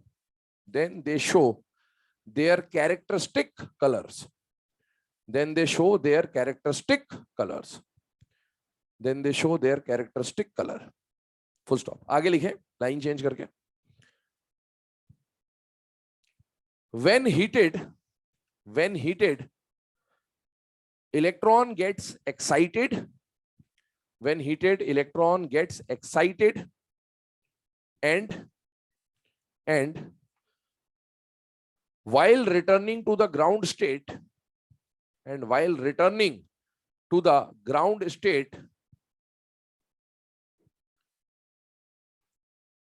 it emits some wavelength. According to which color is visible. It emits some wavelength according to which color is visible. तो आपको वही कलर दिखेगा जो एब्जॉर्ब्ड वेवलेंथ का होगा या एमिटेड वेवलेंथ का होगा, एमिटेड वेवलेंथ का। ठीक है, एक और बात सुने, इसमें जो हमने लिखा है कि मेटल को हमने जब हीट करा बंसन बर्नर पे तो एक्साइट हुआ, इसमें एनसीईआरटी ने एक लाइन दे रखी है, एक पॉइंट दे रखा है कि वो जो बंसन बर्नर का जो फ्लेम होगा वो ऑक्सीडाइजिंग फ्लेम होगा। कैसा फ्लेम होगा? ऑक्सीडाइजिंग। तो आप इसको भी नोट कर ले। They impart colour to the oxidising flame. They impart colour to the oxidising flame. अभी ऑक्सीडाइजिंग फ्लेम कहने का मतलब क्या है, ध्यान से सुनेगा। आपने इधर देखो, इधर ध्यान दीजिए। मान लीजिए ये इलेक्ट्रॉन है बेटे, और इस इलेक्ट्रॉन को एनर्जी दी तो ये इलेक्ट्रॉन एक्साइट होते होते ऊपर तक चला गया। तो आप इसको ऐसा मान रहे हैं कि ये इलेक्ट्रॉन इंफिनिटी तक पहुंच गया। एक्साइट जहां तक हो सकता था, मैक्सिमम लेवल हो सकता था, वहां तक पहुंच गया। इसको ऐसा मान लिया जाता है कि इलेक्ट्रॉन लूज हो गया। हालांकि लूज नहीं हुआ, वापस आएगा, लेकिन हम ऐसा मान के चल रहे हैं कि इलेक्ट्रॉन एक्साइट हो रहा है, मतलब इलेक्ट्रॉन लगभग लूज हो गया। और इलेक्ट्रॉन लगभग लूज हो गया तो सपोज ये Na था, तो Na से क्या बन गया बेटा? Na+ बन गया, मतलब ऑक्सीडेशन हुआ। और ये ऑक्सीडेशन जिस फ्लेम ने कराया उसको क्या बोला जा रहा है? Oxidising flame. चले, ये तो आपको जनरल फिनोमेनन लिखा दिया। अब कलर के ऊपर बात करते बेटा, ध्यान सुनिएगा। Lithium, sodium, potassium, rubidium, caesium, और इसी तरह से यहां पर ले रहे हैं बेटा बेरिलियम, मैग्नीशियम, कैल्शियम, स्ट्रोंशियम और बेरियम। किसके क्या कलर्स होंगे उसके ऊपर डिस्कशन कर रहे हैं वन बाय वन, लेकिन सारी चीजें आपको फैक्ट के साथ बताई जाएंगी, ध्यान दीजिएगा। सबसे पहली बात, यहां पर जैसे हम लोगों ने पूरे एस ब्लॉक के साइज का ऑर्डर देखा था, वैसे ही हम लोग यहां पर पूरे एस ब्लॉक के आईई का ऑर्डर देखने वाले हैं। और वो आईई का ऑर्डर आप देखिएगा क्या है।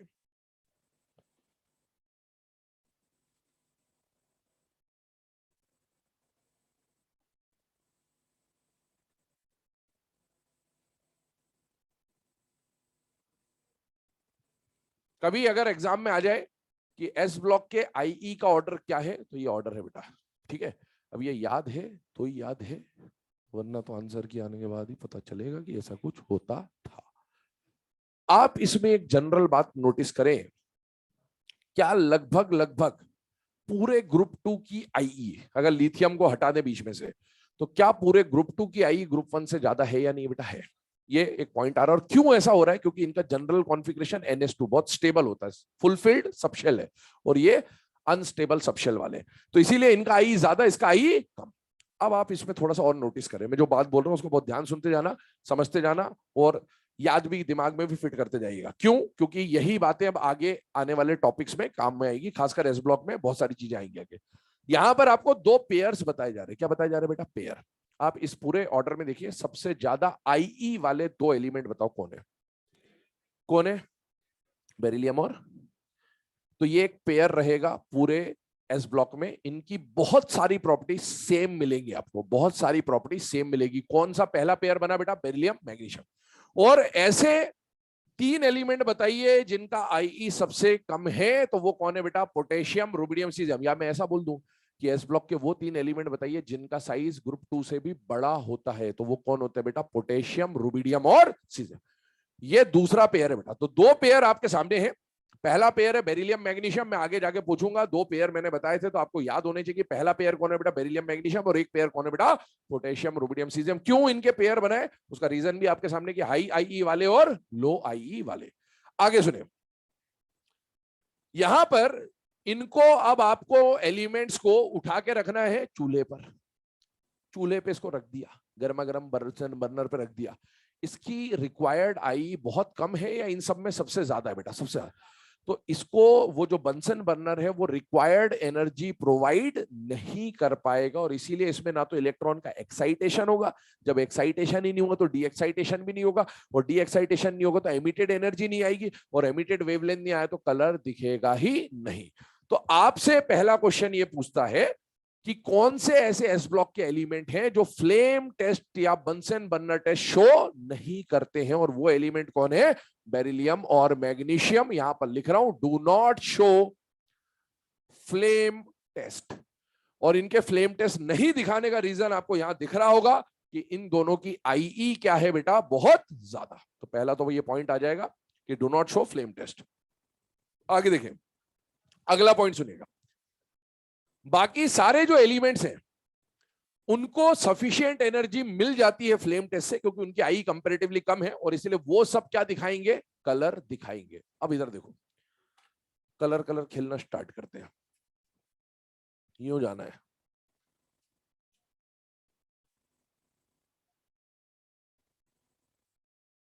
ऐसा जाएगा विबग्योर। अब इसमें सारे कलर तो आते नहीं है, बीच बीच के शेड्स आते हैं, तो मैं अब उसके हिसाब से बात करता हूं। तो आप इसमें से फर्स्ट और लास्ट को तो ध्यान रख सकते, कोई दिक्कत नहीं है। ये तीनों का कलर क्या होगा? वायलेट। शेड्स आएंगे, शेड्स आएंगे, अलग अलग शेड्स आएंगे, क्योंकि वॉयलेट में भी बहुत सारे शेड्स बनेंगे। और ये इधर के 3, उधर के 3, इधर के 3 वॉयलेट, उधर के 3 रेड। बीच में कितने एलिमेंट दिख रहे हैं? इनके कलर इनके बीच में आएंगे।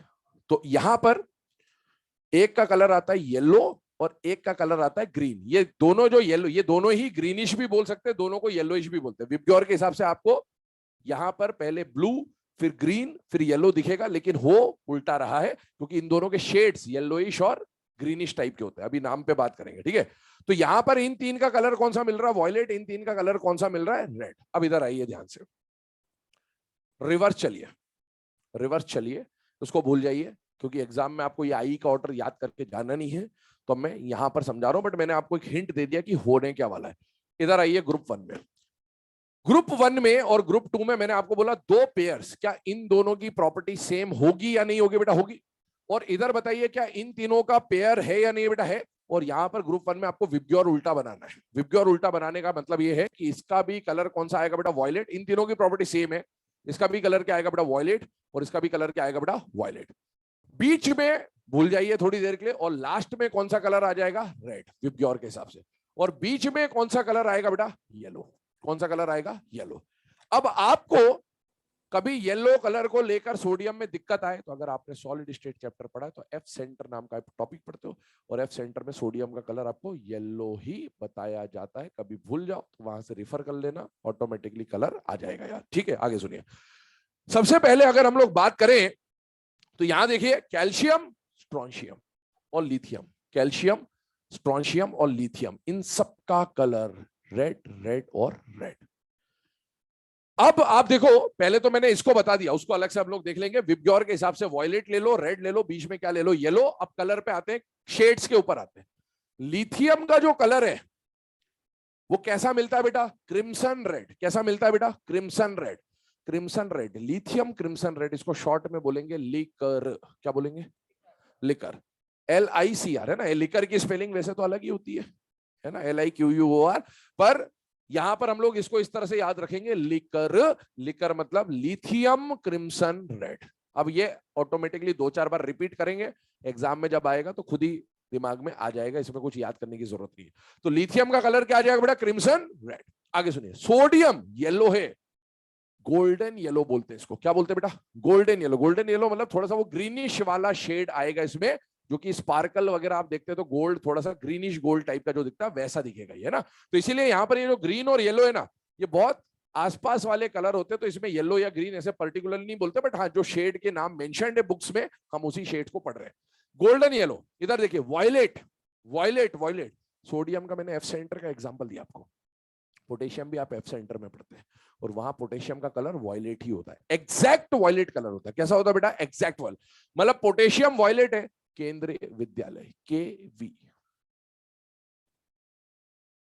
हो जाएगा याद, ठीक है। अभी देखिए, रुबिडियम भी वायलेट है, पर इसमें शेड आएगा। R से कोई और कलर होता है क्या? यस। कौन सा कलर होता है? रेड। तो ये वायलेट है, लेकिन कैसा शेड है इसमें?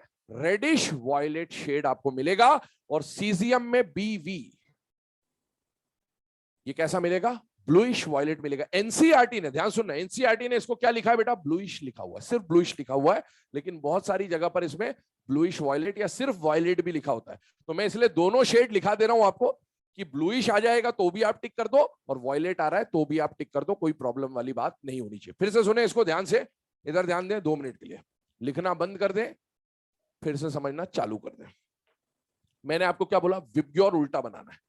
विबग्योर कैसे बनाना है? इन तीनों का कलर क्या रहेगा? सेम। तो वायलेट बनाना है पहले, तो सबसे पहले वायलेट, वायलेट और वायलेट। इसके बाद लास्ट में कौन आएगा? रेड। और बीच में सोडियम, फाप सेंटर येलो। अच्छा, मैंने अभी एक नाम लिया था लिकर, क्या वहां से आपको समझ में आ रहा है कि यहां कौन आएगा? Crimson red. आपको याद नहीं करना, आपको लिकर ऑटोमेटिकली क्लिक हो जाएगा, एग्जाम में दिखेगा, और आपको क्रिम्सन रेड भी दिख जाएगा शेड में।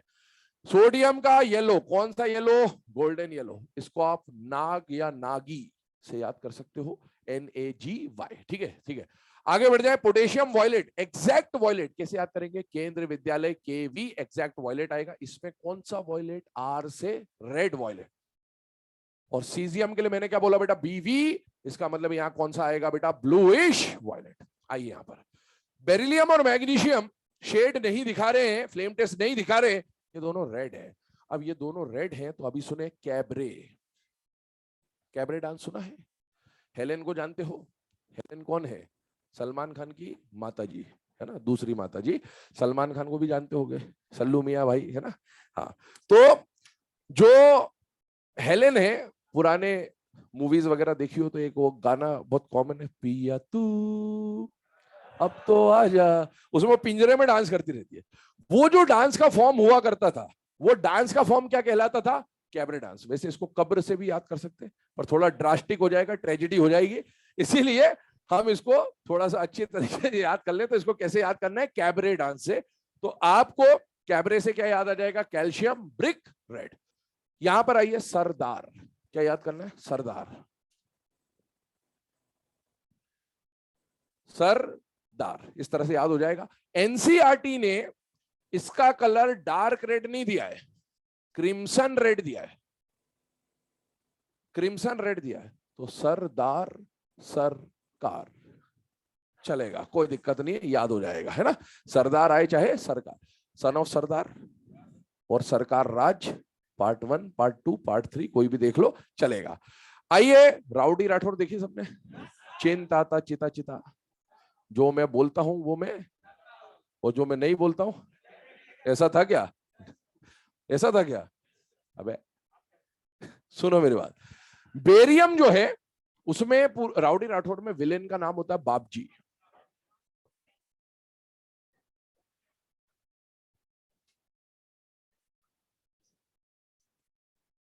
ठीक है, तो ये सारे कलर्स हैं जिसको आपको याद रखना है, इसको नोट कर लें फटाफट।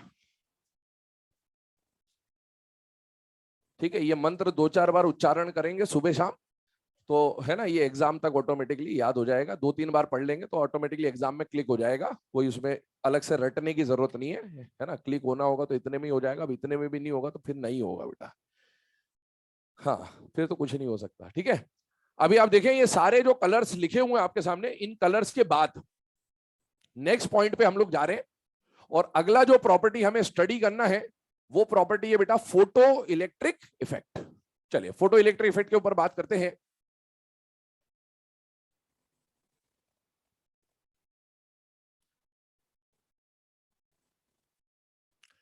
फोटो इलेक्ट्रिक इफेक्ट क्या है उसको डिस्कस कर रहा हूं, पर उससे पहले एक बार फिर से कलर जो है मैं एक बार बोल दे रहा हूं, लिखना बंद कर दें, बोर्ड पे ध्यान ना दे, इधर ध्यान दे, है ना। चीटिंग नहीं करना है, ईमानदारी आपकी, साल आपका नहीं, मिटाई क्यों बेटा, मेहनत क्यों बर्बाद करें, अभी डिस्कस करना पड़ेगा तो फिर है ना काम आएगा। अभी सुने, मैंने आपको कलर्स के बारे में बोला, आई का ऑर्डर बनाया था, मैंने बोला दो पेयर्स है, बेरिलियम और magnesium, potassium rubidium caesium. Beryllium magnesium flame test दिखाएंगे या नहीं दिखाएंगे, नहीं दिखाएंगे। पोटेशियम रुबिडियम सीजियम दिखाएंगे, और इन तीनों का कलर वायलेट, ऊपर येलो, उससे ऊपर रेड। ग्रुप 1 की बात हो रही है। लीकर क्या है, लिथियम क्रिम्सन रेड, नाग या नागी, सोडियम गोल्डन येलो। अच्छा अगर पोटेशियम रुबिडियम सीजियम की बात करूं तो ये वायलेट है, वायलेट में अब शेड देखना, पोटेशियम का वायलेट एग्जैक्ट वायलेट, कैसे याद करा, केवी। रुबिडियम का वायलेट कौन सा वायलेट, रेड वायलेट। सीजियम बीवी मतलब ब्लूइश वायलेट। आइए ग्रुप 2 में, beryllium magnesium do not show flame test, cabaret, calcium brick red, सरदार स्ट्रॉन्शियम डार्क रेड या सरकार स्ट्रॉन्शियम क्रिम्सन रेड, और बापजी बेरियम एप्पल ग्रे। तो इसमें कुछ ज्यादा आपको याद नहीं करना, इसको रटने की कोशिश भी मत करना, है ना। ये एग्जाम में जब दिखेगा तो ऑटोमेटिकली क्लिक हो जाएगा माइंड में, कोई नई बात नहीं इसमें। चलिए आगे बात करते हैं, फोटो इलेक्ट्रिक इफेक्ट की बात करो मैडम। फोटो इलेक्ट्रिक इफेक्ट क्या है, ध्यान सुनिएगा। अभी ऊपर आपने उन मेटल्स को चूल्हे पे बैठाया था, और अब आप धूप में बैठाने वाले, फोटोसिंथेसिस फोटो इलेक्ट्रिक इफेक्ट वैसा। अब इसमें प्रोसेस क्या होता है, एटॉमिक स्ट्रक्चर चैप्टर जब आप पढ़ते हैं तो उसमें आप एक थ्रेशोल्ड एनर्जी वाला कॉन्सेप्ट पढ़ते हैं बेटे, है ना, वो इक्वेशन वगैरह आपको बताई जाती है। तो वही कॉन्सेप्ट यहां पर है बेसिकली। सपोज ये एक मेटल सरफेस है, और इस मेटल सरफेस में मेटल के साथ बहुत सारे इलेक्ट्रॉन्स बाउंडेड है, और इस मेटल सरफेस में से इलेक्ट्रॉन निकालने के लिए एक मिनिमम अमाउंट ऑफ एनर्जी चाहिए, जिसको हम बोल रहे हैं थ्रेशोल्ड एनर्जी। अब इस मेटल के प्लेट पर, मेटल के सरफेस पे हमने कोई लाइट या वेव इंसिडेंट करवा दिया, और मान लो जो लाइट या वेव हमने इंसिडेंट कराया उसका एनर्जी कितना है बेटा, E is equal to H nu. अगर ये एनर्जी इसके लिए रिक्वायर्ड एनर्जी से कम हुआ तो इलेक्ट्रॉन नहीं निकलेगा, लेकिन अगर ये एनर्जी थ्रेशोल्ड एनर्जी से ज्यादा हुई तो इलेक्ट्रॉन बाहर निकल जाएगा। और अगर ये मान के चल रहे हैं कि ये एनर्जी ज्यादा है तो इलेक्ट्रॉन मेटल से बाहर निकल के सर्किट में फ्लो होना चालू हो जाएंगे। अगर सर्किट में इलेक्ट्रॉन फ्लो हो रहा है इसका मतलब क्या है, करंट फ्लो हो रहा है, करंट फ्लो हो रहा है मतलब इलेक्ट्रिसिटी फ्लो हो रही है। तो इसको हम लोग लाइट को या रेडिएशन को क्या बोल रहे हैं बेटा, फोटोन की तरह इसको ट्रीट कर लिया, सिंगल एनर्जी का पैकेट वगैरह ले लिया, क्वांटा ले लिया, और ये क्या आ गया बेटा, इलेक्ट्रिसिटी आ गया, करंट आ गया। तो इस इफेक्ट को क्या बोला जा रहा है, जब लाइट को इंसिडेंट करा के, रेडिएशन को इंसिडेंट करा के अगर आप इलेक्ट्रिसिटी प्रोड्यूस कर पा रहे हैं तो इसको बोलते हैं फोटो इलेक्ट्रिक इफेक्ट। अब फोटो इलेक्ट्रिक इफेक्ट अगर दिखाना है तो मेटल से इलेक्ट्रॉन निकलना चाहिए या नहीं निकलना चाहिए, निकलना चाहिए। अच्छा अब मेटल कई तरह के, कोई मेटल आसानी से इलेक्ट्रॉन दे देगा और कोई मेटल मुश्किल से इलेक्ट्रॉन देगा। अच्छा फोटो इलेक्ट्रिक इफेक्ट कौन दिखाएगा, जो इलेक्ट्रॉन आसानी से देगा। और आसानी से इलेक्ट्रॉन देने को अगर आई से रिलेट करें तो आई कम होनी चाहिए। आई कम मतलब थोड़ी सी एनर्जी मिले, इलेक्ट्रॉन निकाल दे, इलेक्ट्रॉन आसानी से निकालेगा, उतना ज्यादा क्या दिखाएगा, फोटो इलेक्ट्रिक इफेक्ट। अब एक बात समझना, अभी मैंने आपके सामने आई का ऑर्डर लिखा था, क्या बेरिलियम मैग्नीशियम ने चूल्हे पर बैठकर इलेक्ट्रॉन निकाले क्या, नहीं।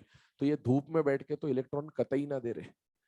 आप खुद सोचो, आप पहले आपको इमेजिन करवा दो एक बार तो फील आता उससे, क्या अपने को, आपको, मेरे को, किसी को भी चूल्हे पे उठा के अपन ने बैठाया, खुद से समझेंगे तो ज्यादा अच्छे समझ में आता है।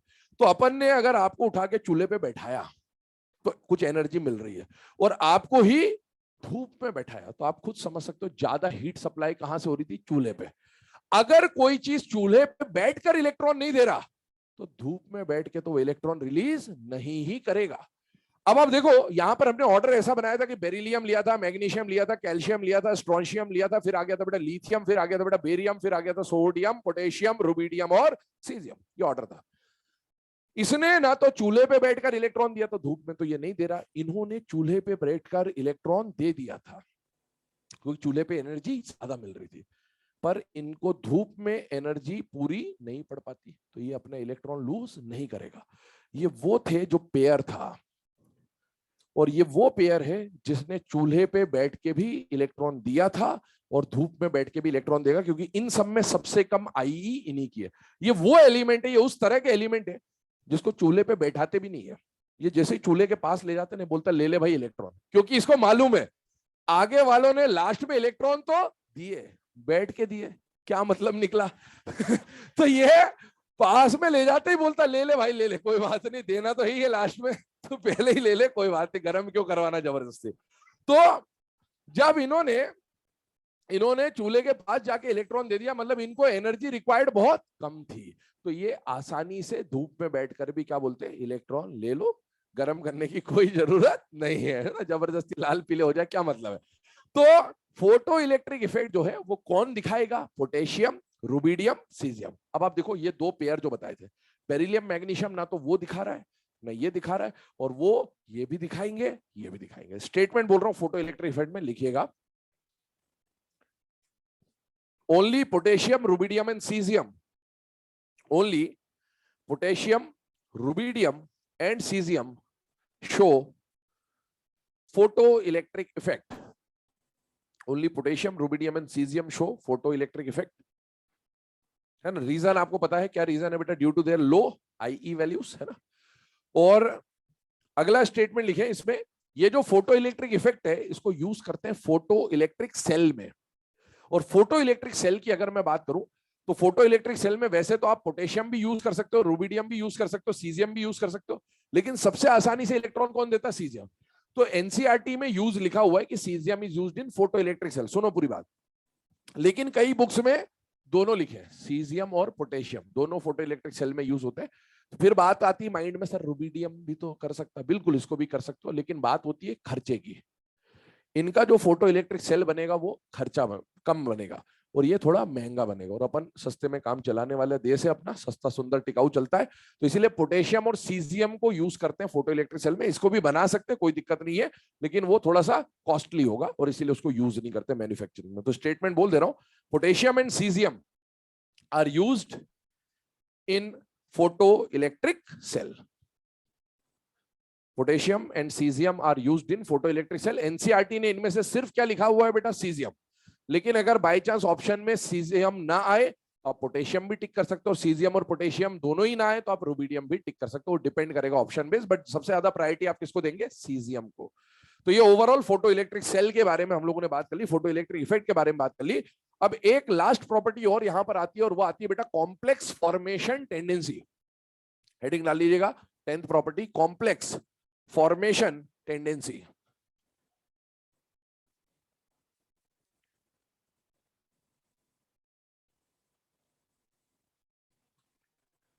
Complex formation tendency. स्टेटमेंट बोल रहा हूं, लिखिएगा, for complex formation, for complex formation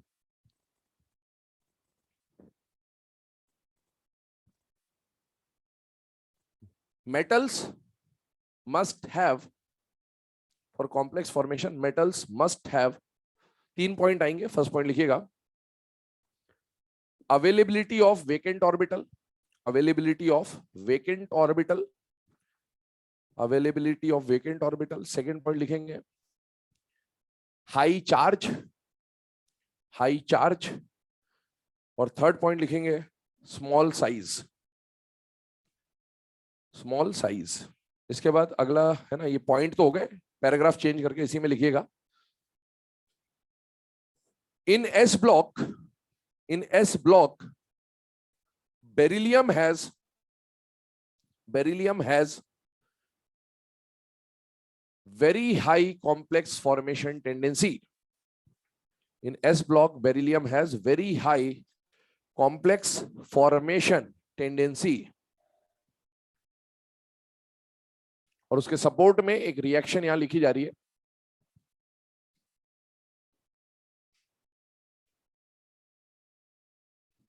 ये रिएक्शन और कुछ भी नहीं है, हमने एग्जिस्टेंस एंड नॉन एग्जिस्टेंस पढ़ा था केमिकल बॉन्डिंग में, वही लिखा गया है। देखिए इधर एग्जिस्टेंस नॉन एग्जिस्टेंस में हमने क्या लिखा था बेटा, BeF2 plus 2F minus gives BeF4 minus 2, और ये एग्जिस्ट कराते थे तो ये वही है BeF2, ये हो गया बेटा 2NaF और ये बन गया Na2BeF4। तो ये एक रिएक्शन उसको लेकर लिखी गई है, ठीक है। अब ये जो पॉइंट्स आपको लिखाए गए इसको सुन लेना, समझ लेना एक बार। सबसे पहली बात, कॉम्प्लेक्स फॉर्मेशन टेंडेंसी पे अभी हम ज्यादा डिटेल में ज्यादा बात इसलिए नहीं कर रहे क्योंकि पूरा एक चैप्टर आपको पढ़ना है कोऑर्डिनेशन केमिस्ट्री। और आप जानते हो कोऑर्डिनेशन केमिस्ट्री में क्या होता है कि आप जब कॉम्प्लेक्स का बेसिक स्ट्रक्चर बनाते हो तो इस तरह का स्ट्रक्चर बनता है MLX टाइप का, जहां पर L का मतलब क्या होता है बेटा, लिगेंड, और M का मतलब क्या होता है, मेटल। लिगेंड लोन पेयर देता है और मेटल लोन पेयर लेता है। अगर मेटल को लोन पेयर लेना है तो मेटल के पास डब्बा खाली होना चाहिए। तो पहली प्रॉपर्टी जो है, पहला जो बेसिक पॉइंट है कि मेटल के पास वेकेंट ऑर्बिटल अवेलेबल होना चाहिए। क्या बेरिलियम के पास वेकेंट ऑर्बिटल है या नहीं है? है। दूसरी बात, मेटल का चार्ज ज्यादा होना चाहिए। चार्ज ज्यादा होने से क्या होगा, लिगेंड आसानी से अट्रैक्ट होगा, लिगेंड आसानी से अट्रैक्ट होगा तो कॉम्प्लेक्स आसानी से बनेगा। और तीसरी बात, साइज मेटल का छोटा, क्योंकि साइज छोटा तो इंटरन्यूक्लियर डिस्टेंस कम, इंटरन्यूक्लियर डिस्टेंस कम तो बॉन्ड स्ट्रेंथ ज्यादा। ये पॉइंट है। हम लोग जब कोऑर्डिनेशन केमिस्ट्री पढ़ते तो एक जनरल मिसकॉन्सेप्शन होता है बच्चों का कि ये जो मेटल दिखता है, हम लोग पूरे सिलेबस में जब पढ़ेंगे तो हम डी ब्लॉक का कॉम्प्लेक्स पढ़ते हैं, पूरे चैप्टर में ही डी ब्लॉक का कॉम्प्लेक्स पढ़ते हैं। तो बच्चे ऐसा सोचते हैं कि कॉम्प्लेक्स सिर्फ डी ब्लॉक बनाता, तो ऐसा नहीं है। कॉम्प्लेक्स कोई भी मेटल बना सकता है, चाहे वो एस ब्लॉक का हो, चाहे वो पी ब्लॉक का हो, चाहे वो डी ब्लॉक का हो, चाहे वो एफ ब्लॉक का हो। बट हमारे सिलेबस में डी है, इसीलिए हम डी के बारे में पढ़ते हैं।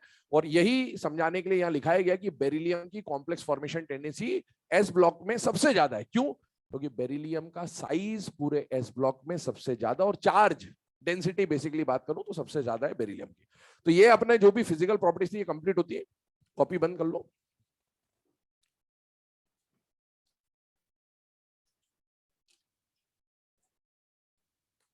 कॉपी बंद करें, सुने ध्यान से। अब जितनी भी प्रॉपर्टीज आज पढ़ी हैं उसको फटाफट एक बार रिवाइज कर देना। मैंने बोला था जो भी हमने पढ़ा है लास्ट में उसको 5 मिनट मुश्किल से लगते रिवाइज करने में, तो देख लीजिएगा। सबसे पहले बात कर रहे हैं एस ब्लॉक एलिमेंट कौन है, last electron will enter in S subshell. दूसरा पॉइंट, एस ब्लॉक का general configuration NS1 to 2। S block में कितने ग्रुप है, 1 और 2। ग्रुप 1 को क्या बोलेंगे, अल्कली मेटल। ग्रुप 2 को क्या बोलेंगे, alkaline earth metal, with the exception of hydrogen, with the exception of beryllium. Group 1 का जनरल कॉन्फ़िगरेशन NS1। ग्रुप 2 का कौन रेडियो एक्टिव है, कौन रेडियो एक्टिव है? इमेजिन करते जाओ, ये बैग पैक करना बाद में करना बेटा, कुछ नहीं होगा इससे। सुन ले, समझ ले, तो बैग ही पैक करते रह जाओगे 2 साल और। सुनो ध्यान से, है ना? समझ में आया क्या पढ़ा है? मजा आया कि समझ भी आया? दो अलग बात होती है। तुम्हें का मजा बहुत चीजों में आता पर समझ कुछ भी नहीं आता। समझ आया, मजा भी आया। अब इसको अगर अभी भी नहीं समझ आया तो फिर तो झिंगा लाला है फिर वो, ठीक है? ध्यान सुने। Group 1, group 2, general electronic configuration NS1 NS2, common oxidation state group 1 की +1, ग्रुप 2 की। यहां पर अगर हम लोग बात करें तो मैग्नेटिक नेचर, एटॉमिक फॉर्म में पैरा, एक अनपेयर्ड है, NS2 डाया, आयनिक में डाया, आयनिक में डाया, डाया ही रहेगा। साइज का ऑर्डर याद करिए, डाउन द ग्रुप साइज बढ़ेगा, लेफ्ट टू राइट साइज कम होगा। जिग जैग उल्टा, सबसे छोटा सबसे बड़ा। जो छोटा होगा वो हार्ड होगा, हार्ड होगा तो मेल्टिंग बॉइलिंग पॉइंट ज्यादा, जो बड़ा होगा वो सॉफ्ट होगा तो मेल्टिंग बॉइलिंग पॉइंट कम। ग्रुप 1 में याद करिए, लिथियम से सीजियम जा रहे, छोटा है तो हार्ड है, हार्ड है तो मेल्टिंग बॉइलिंग पॉइंट ज्यादा, बड़ा है तो सॉफ्ट है, सॉफ्ट है तो मेल्टिंग बॉइलिंग पॉइंट कम। क्या ग्रुप 1 के मेल्टिंग बॉइलिंग पॉइंट में कोई एक्सेप्शन है क्या? नहीं, नॉर्मल ऑर्डर है, डिक्रीजिंग है, खत्म बात। ग्रुप 2 पे आइए, छोटा कौन है, बेरिलियम, बड़ा कौन है, बेरियम। छोटा है तो हार्ड है, बड़ा है तो सॉफ्ट है। Down the group melting point boiling point कम होना चाहिए था, पर क्या एक्सेप्शन है क्या? यस। ग्रुप 1, ग्रुप 2 या कोई भी हो, hardness, softness, melting point, boiling point किससे सॉल्व करोगे? मास से या साइज से? साइज से। अब आप याद करिए ग्रुप 2 के मेल्टिंग पॉइंट का ऑर्डर क्या था? बेकार सर बालन मांगे, एक तरफ बे, एक तरफ मांगे। छोटा कौन है? बेरिलियम। छोटा है तो हार्ड है, हार्ड है तो मेल्टिंग बॉइलिंग पॉइंट ज्यादा, बड़ा है तो सॉफ्ट है, सॉफ्ट है तो मेल्टिंग बॉइलिंग पॉइंट कम। ऑर्डर बन गया। आगे बढ़ जाते हैं कंडक्टिविटी के ऊपर। इसके पास एक इलेक्ट्रॉन, इसके पास कंडक्टिविटी इसकी ज्यादा। डेंसिटी का फॉर्मूला होता है मास अपॉन, क्या दोनों को साथ में लगा सकते क्या? डोमिनेटिंग फैक्टर मास। अच्छा, डाउन द ग्रुप जाएंगे तो मास बढ़ेगा, डाउन द ग्रुप जाएंगे तो मास बढ़ेगा। जनरली डाउन द ग्रुप जाने पर डेंसिटी बढ़नी चाहिए। ग्रुप 1 में एक्सेप्शन है क्या? क्या एक्सेप्शन है? लिकनारप से ऑर्डर बढ़ता हुआ है मास से। ग्रुप 2 का ऑर्डर कार, मांगे, ब्यूटीफुल, सरिता, भाभी, ऑर्डर इंक्रीजिंग है मास के हिसाब से, ऑर्डर बन जाएगा। आगे बढ़ जाते हैं। इसके बाद फ्लेम टेस्ट के ऊपर आए। फ्लेम टेस्ट में आपको बोला फ्लेम टेस्ट कौन से फ्लेम पे दिखाएगा, ऑक्सीडाइजिंग या रिड्यूसिंग? Oxidising flame. कौन कौन फ्लेम टेस्ट नहीं दिखाते? बेरिलियम और मैग्नीशियम। अच्छा, बेरिलियम मैग्नीशियम के अलावा क्यों ये फ्लेम टेस्ट नहीं दिखाते? इसका कारण क्या बोला था? इनका आईई सबसे ज्यादा है, सबसे ज्यादा है। 2 पेयर बताए। ग्रुप 1 सॉरी पूरे एस ब्लॉक में पहला पेयर कौन है? बेरिलियम मैग्नीशियम, कई सारी property same. Potassium, rubidium, caesium, कई सारी प्रॉपर्टी सेम। क्या बेरिलियम मैग्नीशियम फ्लेम टेस्ट दिखाते क्या? फोटो इलेक्ट्रिक इफेक्ट नहीं। सीजियम, रुबिडियम, सीजियम और पोटेशियम फ्लेम टेस्ट भी दिखाएंगे और फोटो इलेक्ट्रिक इफेक्ट भी दिखाएंगे। फोटो इलेक्ट्रिक इफेक्ट तो यही दिखाएंगे। अब आते हैं फ्लेम टेस्ट के कलर्स पे। बेरिलियम मैग्नीशियम फ्लेम टेस्ट नहीं दिखा रहा, इधर देखिए। पोटेशियम, रुबिडियम, सीजियम, कौन सा कलर? वॉयलेट, ऊपर येलो, ऊपर रेड। लिथियम क्रिम्सन रेड, नाग नागी, sodium golden yellow, potassium violet, rubidium red violet, caesium blue violet. याद आ रहा है? आगे आइए, बेरिलियम मैग्नीशियम नहीं दिखा रहे। कैबरे, कैल्शियम ब्रिक रेड, सरदार स्ट्रोंशियम डार्क रेड या सरकार स्ट्रोंशियम क्रिम्सन रेड, और लास्ट में बाप जी बेरियम एप्पल। जाओ रिवाइज कर लेना इसको 5 मिनट और, है ना? 2-3 बार ऐसे रिवाइज कर लोगे तो बेटा ऑटोमेटिकली याद हो जाएगा।